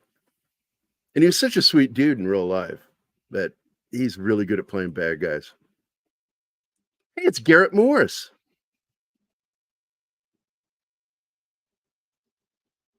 You not are Garrett just throwing out names today. Joke. Martin knows who Garrett Morris is. Yeah. Nope. You expect shit like that to go right over my head. You make me sad, Martin. You make me cry inside.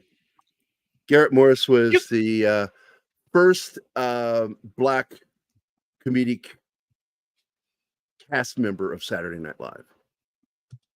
Baseball has been very, very good to me. Also, TV for the hard of hearing. And you would have the window open at the bottom of the screen, and something would be happening on screen. And then he would just put his hands and go, "She's there!" And he would yell whatever actors said. But TV for the hard of hearing. Not deaf, hard of hearing. It was funny on SNL. Fuck you guys. What? I never watched SNL. You know that. I've been fucking Europe. I don't even bother trying to remember making. There's Roebuck I again. am not from America. I love this guy. He's a Yeah, good he actor. keeps forgetting that because our English is so good, Martin. Roebuck, Yeah. if you guys have never seen Bubba Hotep, go check that film out. He Yep. has a bit part in that film, and he's just so good. Yeah, I'm going to do this thing while you guys do whatever you're doing. Roebuck sells that character. And, of course, there she is. Jane Lynch. Jane Lynch is also in another TV show I'm trying to get Anima to watch with me called Murders Only in the Lee? Building. I said the name. You talked over it. I don't know if anybody heard me. Murders I Only did. in the Building with Steve Martin and two Martins, Steve Martin and Martin Short, and Selena Gomez. And you know what? I like her in that show. I like her. I feel bad for her because people were like, she's getting fat. She's not getting fat. She's got lupus, you dumb fuck. That's one of the common things it does. It puffs up their faces. But she's still sticking to it, and she's really good on the show. Yes, she was the coach in Glee. Yeah, And that's how I know her. That's where I know her from. And it was I so only weird seeing her watched play a the doctor. first 2 seasons of that show because it got a little too weak in the wrist for me. I never watched the entire second season. season. It's just both my sisters love it because it's about singing and they are musicians and they like to sing and they did songs. You know, my younger one, she's a pianist and she listens to a song a couple times and then she sits down at the piano and give her 10 minutes, she's going to figure out how to play it. So she's playing and the older one is singing because she actually had singing lessons and oh my God, they love that show. And they were doing songs all the time from that show. So I watched it a couple of times with them, and she's just such a tough football coach. So it's fun to see her as a doctor in a serious role because she's funny. So now we, the audience, know that what Harrison Ford doesn't know quite yet is that his friend just talked to the bad guy, and he's asking him, "What do you want me to do?" You know, just follow him. You know, got to keep him from letting this out. No, Andreas was Greek. Well, he's American, but not of Greek. He's a Greek. Yeah, he's Greek. Katsoulas is his name. Katsoulas. I took care of an old Greek man from Greece. His name was Christos Kotsodimos. And he always called me that damn kid. Oh, he becomes that damn kid. I was always interrupting him, remind him to do certain things during the day. As a nurse, I was a nurse. So German is my first, and I had Latin and French. Of course, we're She's talking German. languages. Fuck you, Mati. We're talking languages, Alpha and I. She's High German. I once met a High German, and he didn't talk very much. He was so high. Somebody tickle me so I can laugh, God. please. Ich weiß nicht. Nein, du weißt nichts, ich weiß.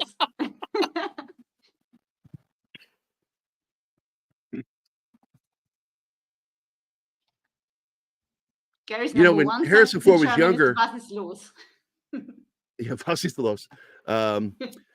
People didn't notice that Harrison Ford's face that if he did a mirror on each side, he's got an angry side and a pleasant side. It wasn't until he got older. Yeah, this is the great scene. And this is where the janitor from Scrubs makes his cameo. Well, he wasn't a cameo. He was a bit actor at the time. And this is the movie that proves Harrison Ford doesn't know how to fight. I had Catholic Latin. He just doesn't know how to throw a punch. No, It his looks punches terrible. are just awful. And he does this thing that really bugs me. He'll start to throw a punch and hesitate and then throw the punch. And it's like, what the fuck are you doing? He's just not comfortable hitting people, even fake hitting them. He should have trained better. It's the one place I've always wanted to go is Portugal. I've never gotten to go there. I went there. I went to Lisbon. It was great. I mean, I went out of breath all over for the Spain. whole week. I was out of breath for a whole week because we did everything on foot, and that city is like one hill after the other. Wasn't Sachs in Portugal during his vacation? Yeah. I think. I mean, he was Okay, on so- an island that belongs to Portugal or something like that. Huge moment here in the film. So a transit cop has witnessed seen Kimball on the transit train. as we call it there in Chicago, because I spent a lot of time in Chicago, the L, the elevated train. And but the name of it is called the Chicago Transit Authority, which is why the band Chicago stuck with the name Chicago instead of the one they started with, which was Chicago Transit Authority. And Chicago Transit Authority asked them legally to stop using that name. Ask legally. That is not asking. No, it's not. I like Aberdeen. They got the most interesting Scottish accent of all of them. But so now they know. The big concern here is that a cop was shot, and Gerard's like, we gotta move quick because every cop in Chicago is going to be out to kill him, which doesn't speak very highly of the Chicago police. It's a really critical thing to say. And by the way, the older Tommy Lee got, starting in the 80s, the more like a chimpanzee he got. His face really looks like a chimpanzee. Fucking true. It's fucking true. So, I haven't think about it, but yes. There's a film that came out last year. I think it was last year. Let me see if I can find it. Yeah, 2023, Finest Kind. I swear to God, he looks like he's got ape makeup on in the final scene.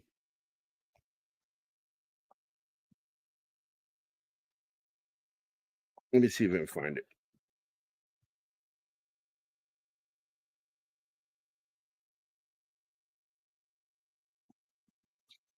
Oh, that's almost, I'm finding different photos, but this one, absolutely. It's in the fucking trailer thumbnail. Let me see if I can save this. Save as. It's one of the few things I know I can save that will not be a WebP, is something from YouTube. Lee, you should absolutely go visit Portugal. Just don't expect to swim in the ocean because it's so cold. I won't swim in the ocean. Yeah, we know. We had this conversation already. Yeah, Like, multiple times. first of all, fish, shit, piss, and fuck in it. I have no interest in swimming in that. It's a giant fucking petri dish. That's all it is. That's why if you go to Florida and take an look at aerial photos of Florida, so many fucking swimming pools, because people in Florida don't normally go to the beach. Only tourists do. Oh man, so much pussiness. Floridians have pools. I hate pools. That's a great photo of Ford there. Yeah, it is. It is a sequel. It's a legal sequel. It's an actual sequel. But it was agreed upon that the only way Ford would agree to play Kimball is if it was a one-off film. So they decided to carry on the characters. And they had an idea of doing a series of them. But the second film didn't do very well, so it didn't go on. So here we go. Proof Tommy Lee is part chimpanzee. Oh my God. Oh. Oh, that looks bad.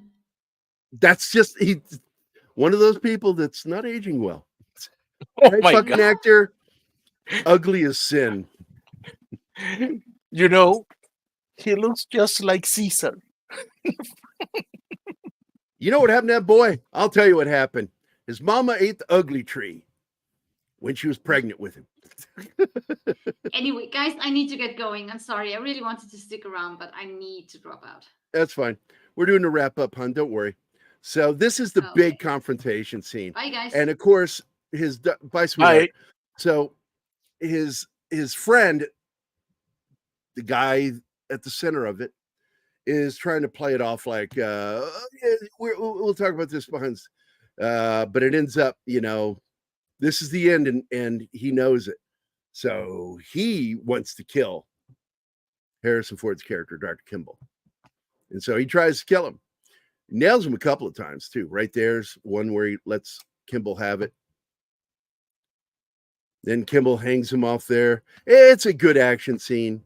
This isn't an action movie, but it does have a cool action scene. Again, I want to point out Harrison Ford clearly doesn't know how to fight.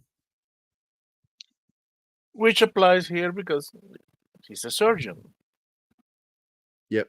Most probably, most of his life probably has been living in a bubble. So, well, Alpha, I would suppose you're also probably someone that someone would easily refer to as Florida man.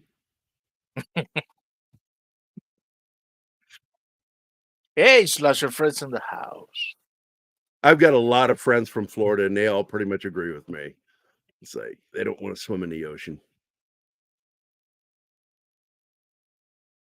Oh, I know that movie. Yeah, Bushwhacked. That's a long time ago.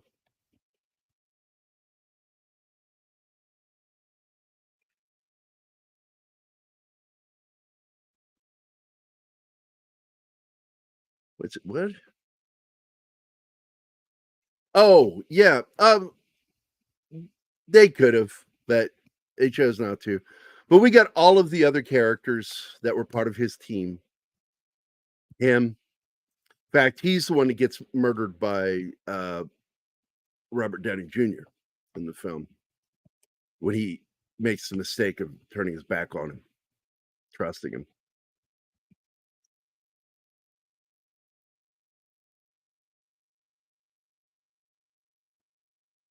Here's one of the stunts.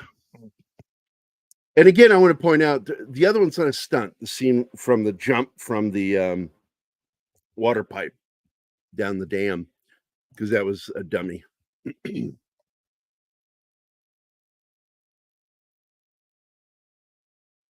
Absolutely.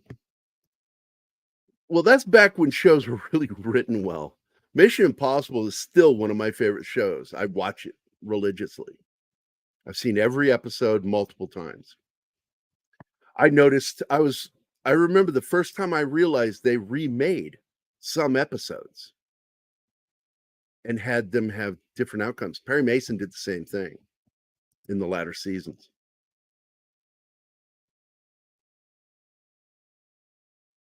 Yeah, the saltwater canal is dangerous as fuck.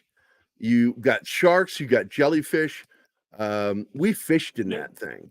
Fucking alligators, man. Crocs, too, in the saltwater. You've got alligators across the street in the swamp we had at the house we had.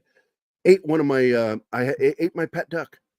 And that's when my dad came to me one afternoon after he got off work, and I just cried. And I said, I don't like it here. Everything can kill you. I want to go.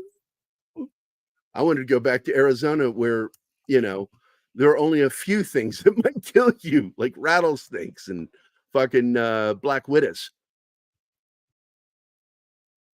But anyway, so this is the big fight scene, and they're now in the laundry. And at this point, this is where Gerard tells him, I know you didn't kill your wife. And it's one of the greatest moments in the film. It's like just this weight is lifted off of the audience because we've been so concerned, and then he pulls that weight off for us, I love that lifting moment.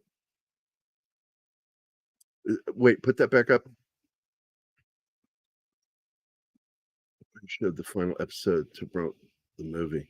Yes, I remember that. Oh my God, that's right. And it's a great ending.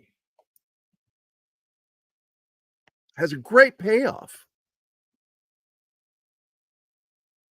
And at the time, it had the highest viewership of any television show in history up to that point. He borrowed your car. He gives him all the evidence. Borrowed your car, everything. That's why he was delayed. They were delaying him so he could take his car. Forgot about that.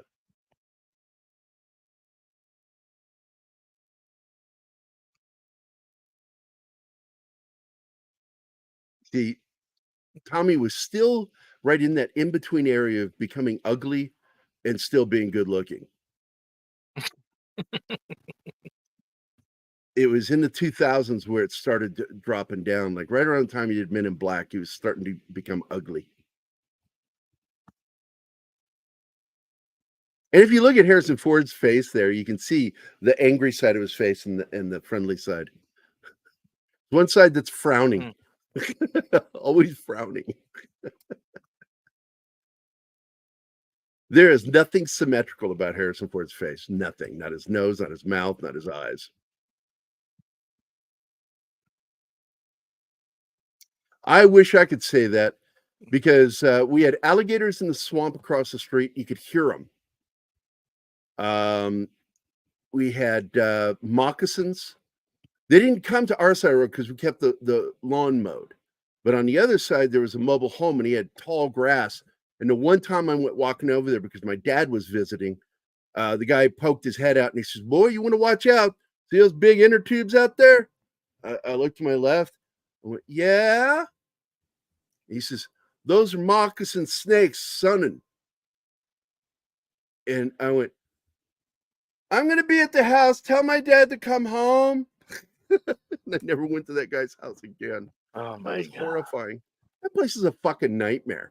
I lived in Jacksonville, by the way. Jacksonville is like South Carolina. It's just swamp.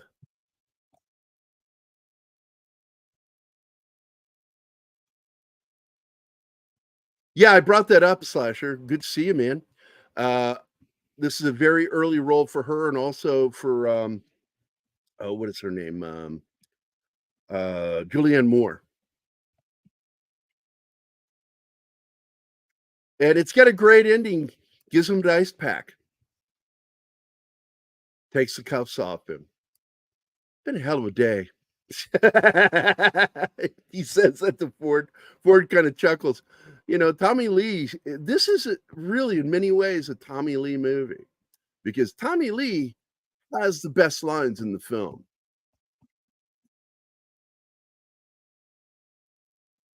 Yes. So he and Cosmo, they have a good banter. Oh, Joey Pants, yeah. So it's a great film. Absolutely one of my favorite films of all time. My favorite Harrison Ford film, above Star Wars and Indiana Jones. I love this film. Yes. What was that called? Oh my god, I'm gonna have to look it up. I saw that film. I didn't see it in the theater. I got it on DVD.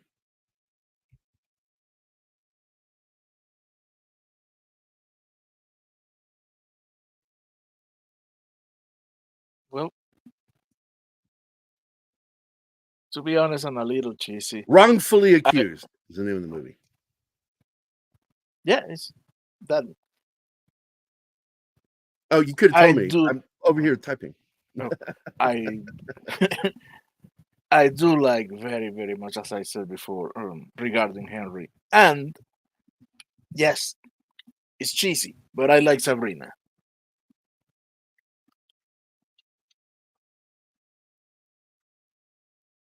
It's got Michael York in it, by the way. Great English actor.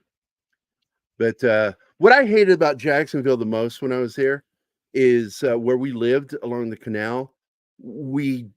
If you used the water, it smelled of sulfur, so you couldn't drink it. You could cook with it, you couldn't drink it, and you could supposedly wash with it, and it just grossed me out. And I hated that. I hated everything about Jacksonville, Florida. And when I considered a few years ago moving back to Florida, I was planning to move to Panama City, because that's where my buddy Richard Bonk lives, and I like it there. That's my kind of Florida. And Panama City's just gorgeous, man. And we basically say that everyone goes back down south to die due to unfortunate patterns. Because most of your relatives live in Jacksonville. It's better now. I do have to tell you, I've driven through it, and so much different than what it was in the 70s, man. What a garbage town that was. We had to drive miles to get drinking water. I fucking hated that place. Damn. Yeah, there was one store nearby. It was 5 miles away from where we lived. And we drove to that store and to get water. Oh, what a horrible place. On top of that, my brothers are assholes, okay? My brother Jim and my brother Mike. And as much as I love my brother Mike, and I love my brother Jim too, but I don't talk to him. I can't bring myself to talk to him because he tormented me so much as a kid. And they would fuck with me in so many different ways. Like I would one of my favorite things to do is to catch crabs in the what do you call them? The fiddler crabs. Because we had a beach there right at the house. It was a boat launch. And so I'd go into that sand and I'd find the fiddler crabs, catch them, put them in a cigar box, take them home. And then I'd want to go look at them in the morning. They'd be gone. And my brothers told me that there were fairies that don't like kids collecting fiddler crabs. And they release them in our sleep while we're asleep. Bullshit. They were doing it. But I fell for it. On top of that, I don't know if you guys know what a mayfly is, but we call them gilly nabbers. They look like giant mosquitoes, but they're not. They eat other bugs, but they look like giant mosquitoes. And my brothers told me that they were giant mosquitoes and that I was such a tiny kid because I was about 7 when this happened. And just a little tiny waif of a kid, you know, they're like, oh, yeah, man. Couple of those will drain you at night, buddy. You better be careful. Stay covered. So I slept under a wool blanket in summer in Florida, just covered head to toe, because I was terrified of these fucking things. My fucking brothers. What's this? Oh, because Lee was talking about. Yes, Steven Seagal's movies ended in the early 90s.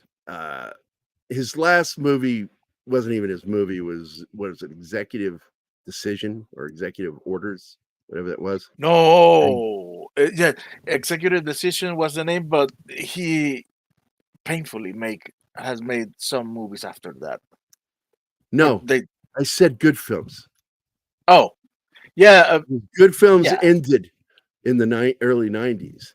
I love Above the Law. I like that film. I liked Hard to Kill. I liked what was that next one called? And the one where he was goes up against Tommy Lee Jones in the submarine. Oh my god, yes, I love that fucking movie. I did not like the second film, but I like that first one. What I like about that movie was that final knife fight. It was short and brutal. I really liked it. But the rest of the movie, not so much. I'm not a fan of his, to be honest. And my boss is in that movie. Yes. He played the Navy SEAL admiral. Let's see. In order. Let me get these. Hold on. So, Above the Law was really good. Marked for Death, Hard to Kill, Under Siege were good. Hated Under Siege 2, Dark Territory. Belly of the Beast was terrible. Into the Sun was just good God. And he already started looking weird when he did Marked for Death. He started wearing those. His clothes always look fucking weird. Hey, Dave, how you doing, man? So I loved Hard to Kill, Under Siege, and then that was it. That was it. That was it. Glimmerman wasn't so bad. Terrible, stupid movie. It was originally going to be good, and then Seagal changed it.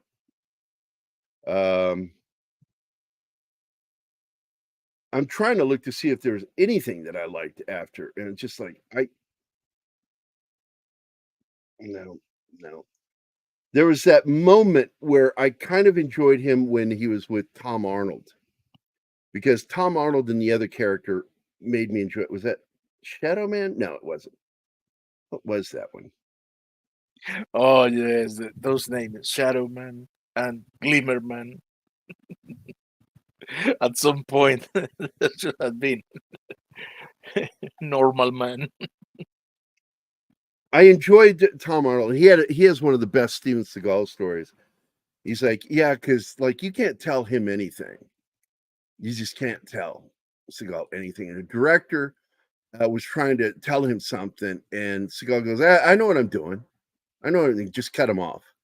And he goes to do the scene on this boat, and he grabs the wrong door and falls out into the ocean off this boat.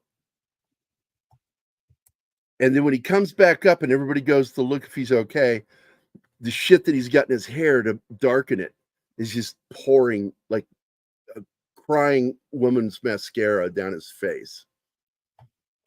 Tom Arnold told that story in an interview and just fucking slayed me.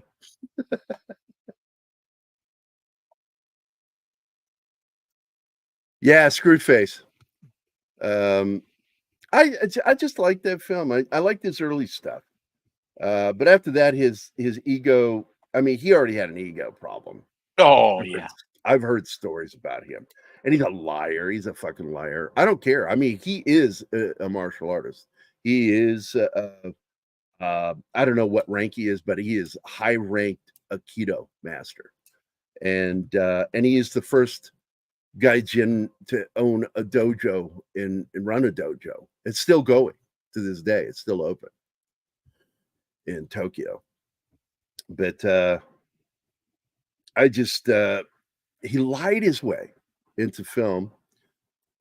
Bullshit stories about the CIA, bullshit stories about being in Laos, bullshit stories, all these bullshit stories about working for the CIA.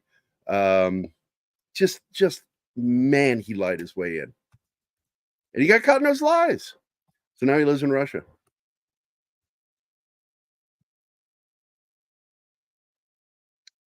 I forgot to mention Four Guys, the Wooden Swords against an Oh, unarmed candidate. It's related to this one.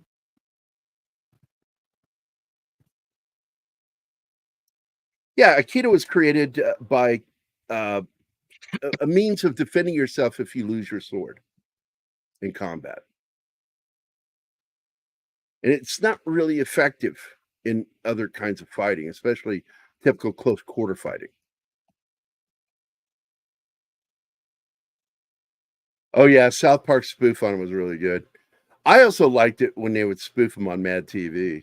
That shit was funny. It was an attempt to get in the door for sure. He was lying about things to get through doors. But once he got through those doors and started having a career, he tried to support those lies.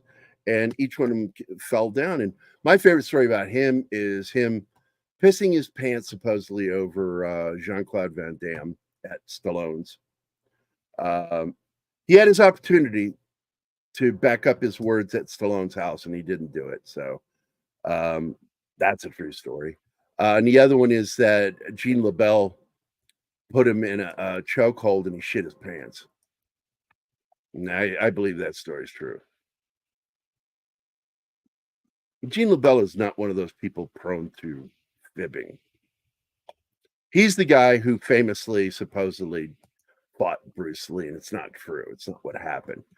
His job was to work with Bruce Lee to help him work with other stuntmen that didn't know how to work with him. And then he also started teaching a little judo to Bruce, which I absolutely do believe. Weird how many wannabes actually have accomplishments to be proud of.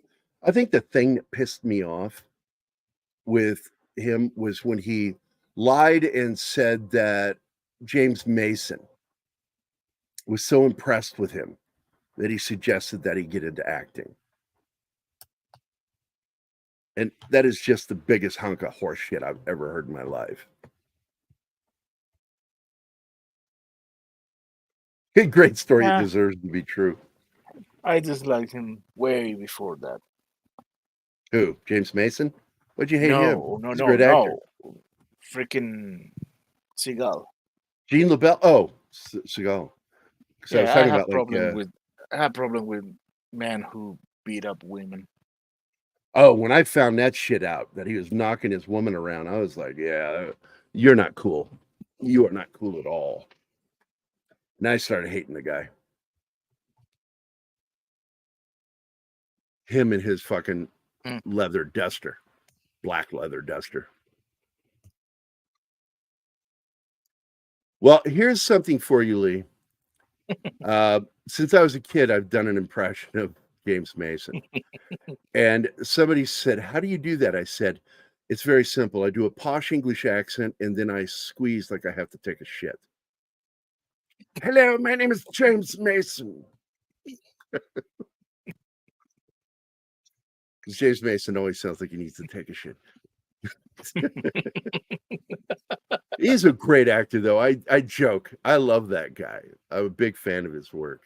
I remember when he came to the United States to try to make it here, and eventually he did. Boy, he had some trouble early on, but he did a couple of really good noir films early on. There's one in particular I saw recently. It's available on YouTube for free, and I was like, fuck it, I'm going to put that on. James Mason, fuck it, I want to see it. Damn movie.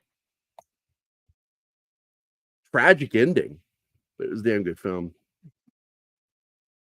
He was just one of those men that just didn't feel he had a right to happiness. He was a flim-flam man, a con man. And he conned the wrong person, and he felt bad about it.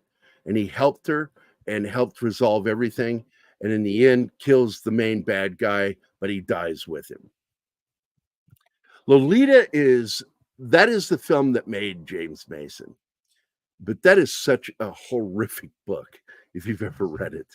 Man, I can't believe that got made into a film. A lot of people protested. Twice.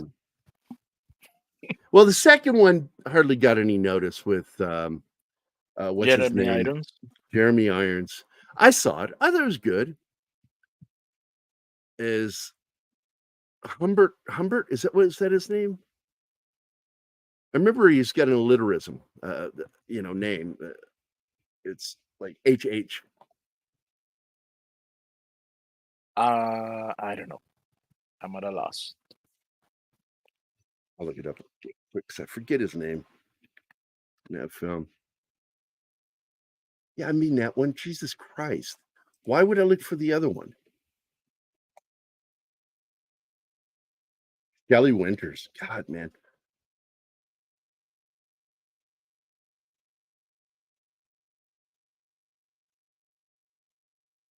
Yeah, Humbert. It's not just an alliterism. It's a repeated name. Humbert.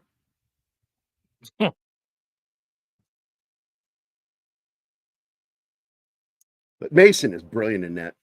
Kubrick's a weird dude, man. Fucking weird dude. There's no He's a weird controversy dude. about Lolita. He's a genius, but he's a weird dude. So, There is but no that's it, guys. controversy. It's perfect. So That's it. I can't think of anything else to say about the film other than if you haven't seen it, watch that damn movie. The Fugitive is a classic film, one of Harrison Ford's best films, and he's not really the star of it, even though he is. Tommy Lee Jones steals the show. This is a Tommy Lee Jones joint. I'm telling you now. Peter Sellers has been creepy in a couple of films, and that's one of them. There were a couple of films he did in the 60s where he was really creepy. But in that one, he's people like to refer to it as with a P. It's actually a pedophilia. It's a fixation with girls post-puberty that are still underage. And that is what Lolita is about. And it's just fucking weird. Oh, he played that character in that film a little like too well, but Because he had a strange life. If you ever read about him and his life, like his fixations and stuff, because he had mental problems. But I'm going to give it to you right now. He was a fucking brilliant, genius actor. Brilliant. His last movie before he died, Being There, is probably one of the best movies ever made. I would put it in the top 20 best films ever made. Oh, absolutely. I read it in high school. And I'm like, we have this in our school? So I read it. I'm like, I was disturbed by that book.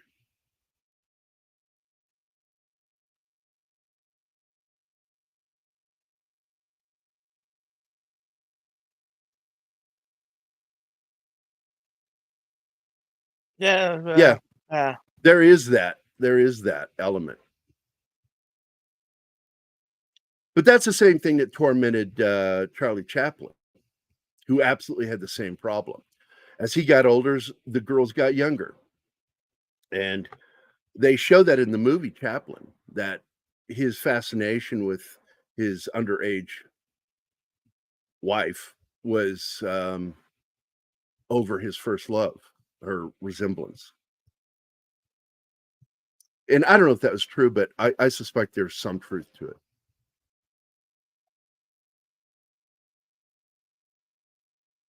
Doesn't make it any better.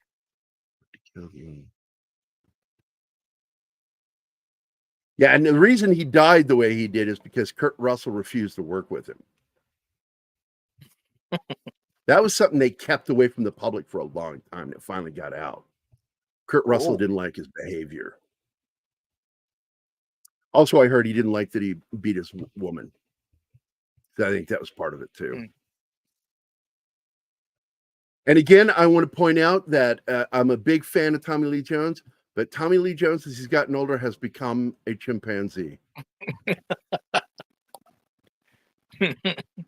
He looks like an old chimpanzee, like an old chimpanzee. He looks like Caesar, man. Chimpanzees, when they get old, you know, they look like, slowly, if you think about it, technically, chimpanzees eventually look like Tommy Lee Jones.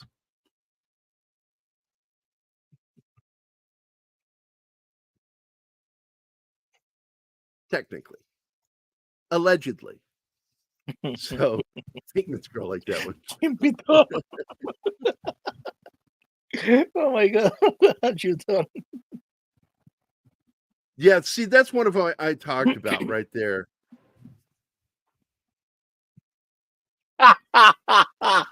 This one.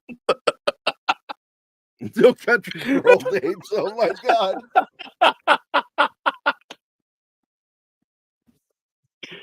That one's good, Lee. I like that one.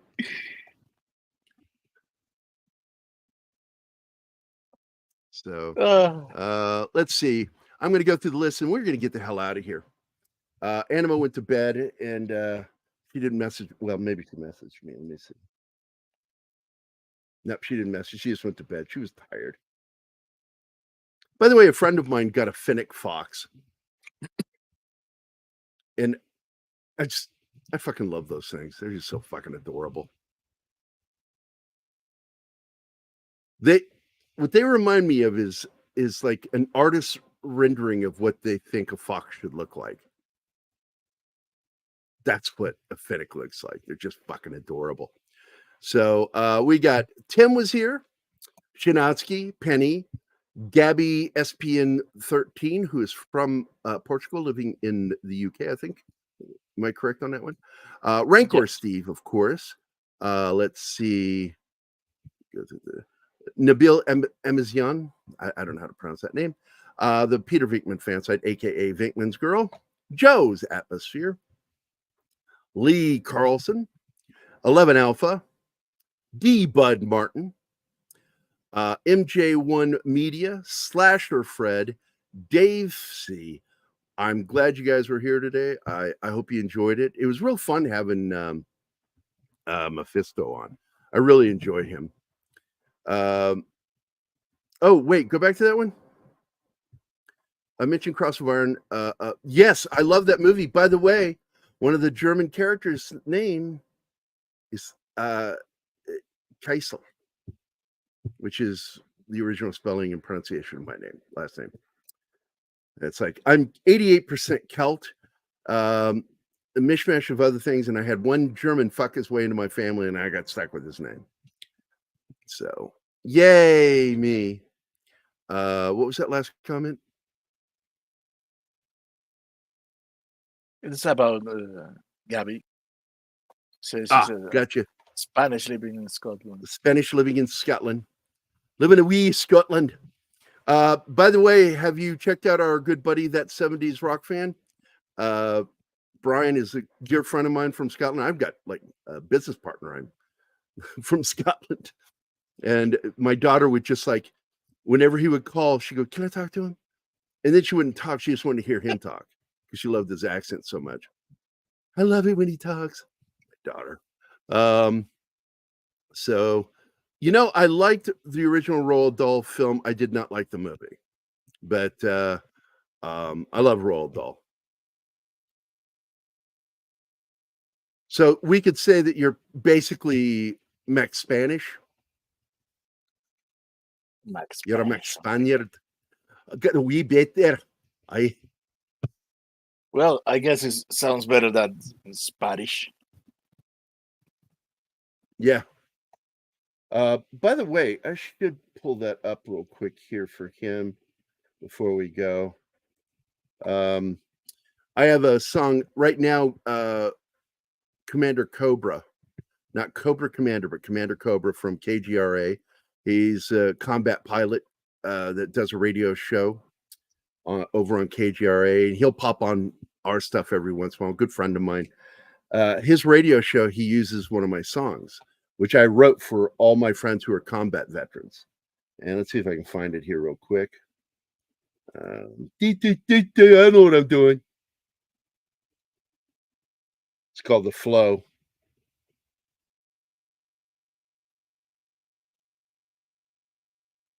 And I put out a lot of songs.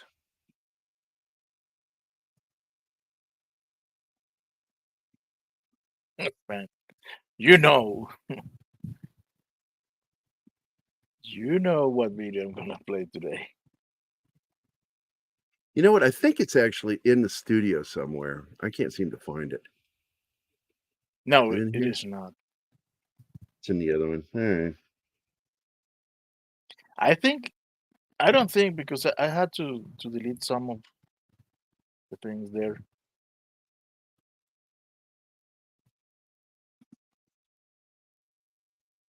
Let's see if I can find it. Ouch. Yeah, here we go. I found it. And I'm going to share this in the chat so you can go check it out, Alpha.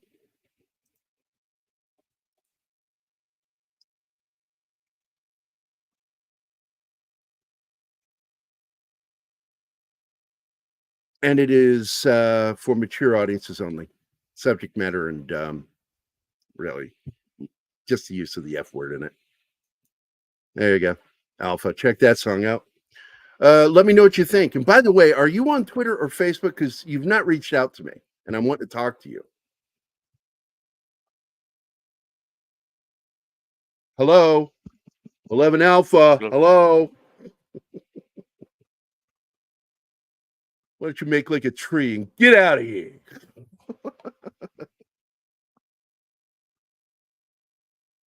I met some of my German side of my family and the French side of my family. And they're all hillbillies.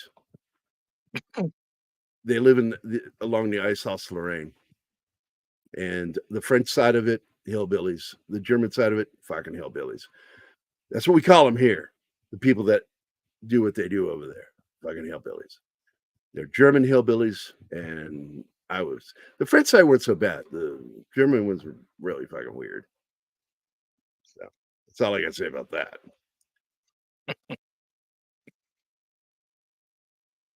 Okay, so I'm going to give you my email.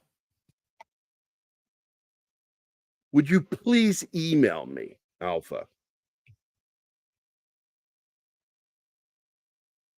This is the email I use for all my business. Make sure I spelled my name correctly. I did.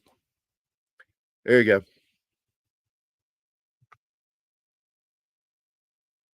Make like Jackson and beat it. Or possibly burn it. No. Now I have one thing to say. And it's You take a hell of a long time to say goodbye. That's true. So it just takes me back to the Richard Pryor joke where you light a match. He goes, "What is this?" It's Richard Pryor running down the street. Then you take a second match and light it after the other one. You know, what is that? That's Michael Jackson chasing Richard Pryor down the street. That was a joke that came out in the late 80s. There was a lot of gnarly jokes that came out in the 80s. So anyway, guys, hope you enjoyed the show. It was really nice having Mephisto on. But I'm getting peckish. I need something to eat and drink. So hope y'all have a good afternoon. Happy hump day. Remember, it ain't hump day until you hump something. All right. There you go.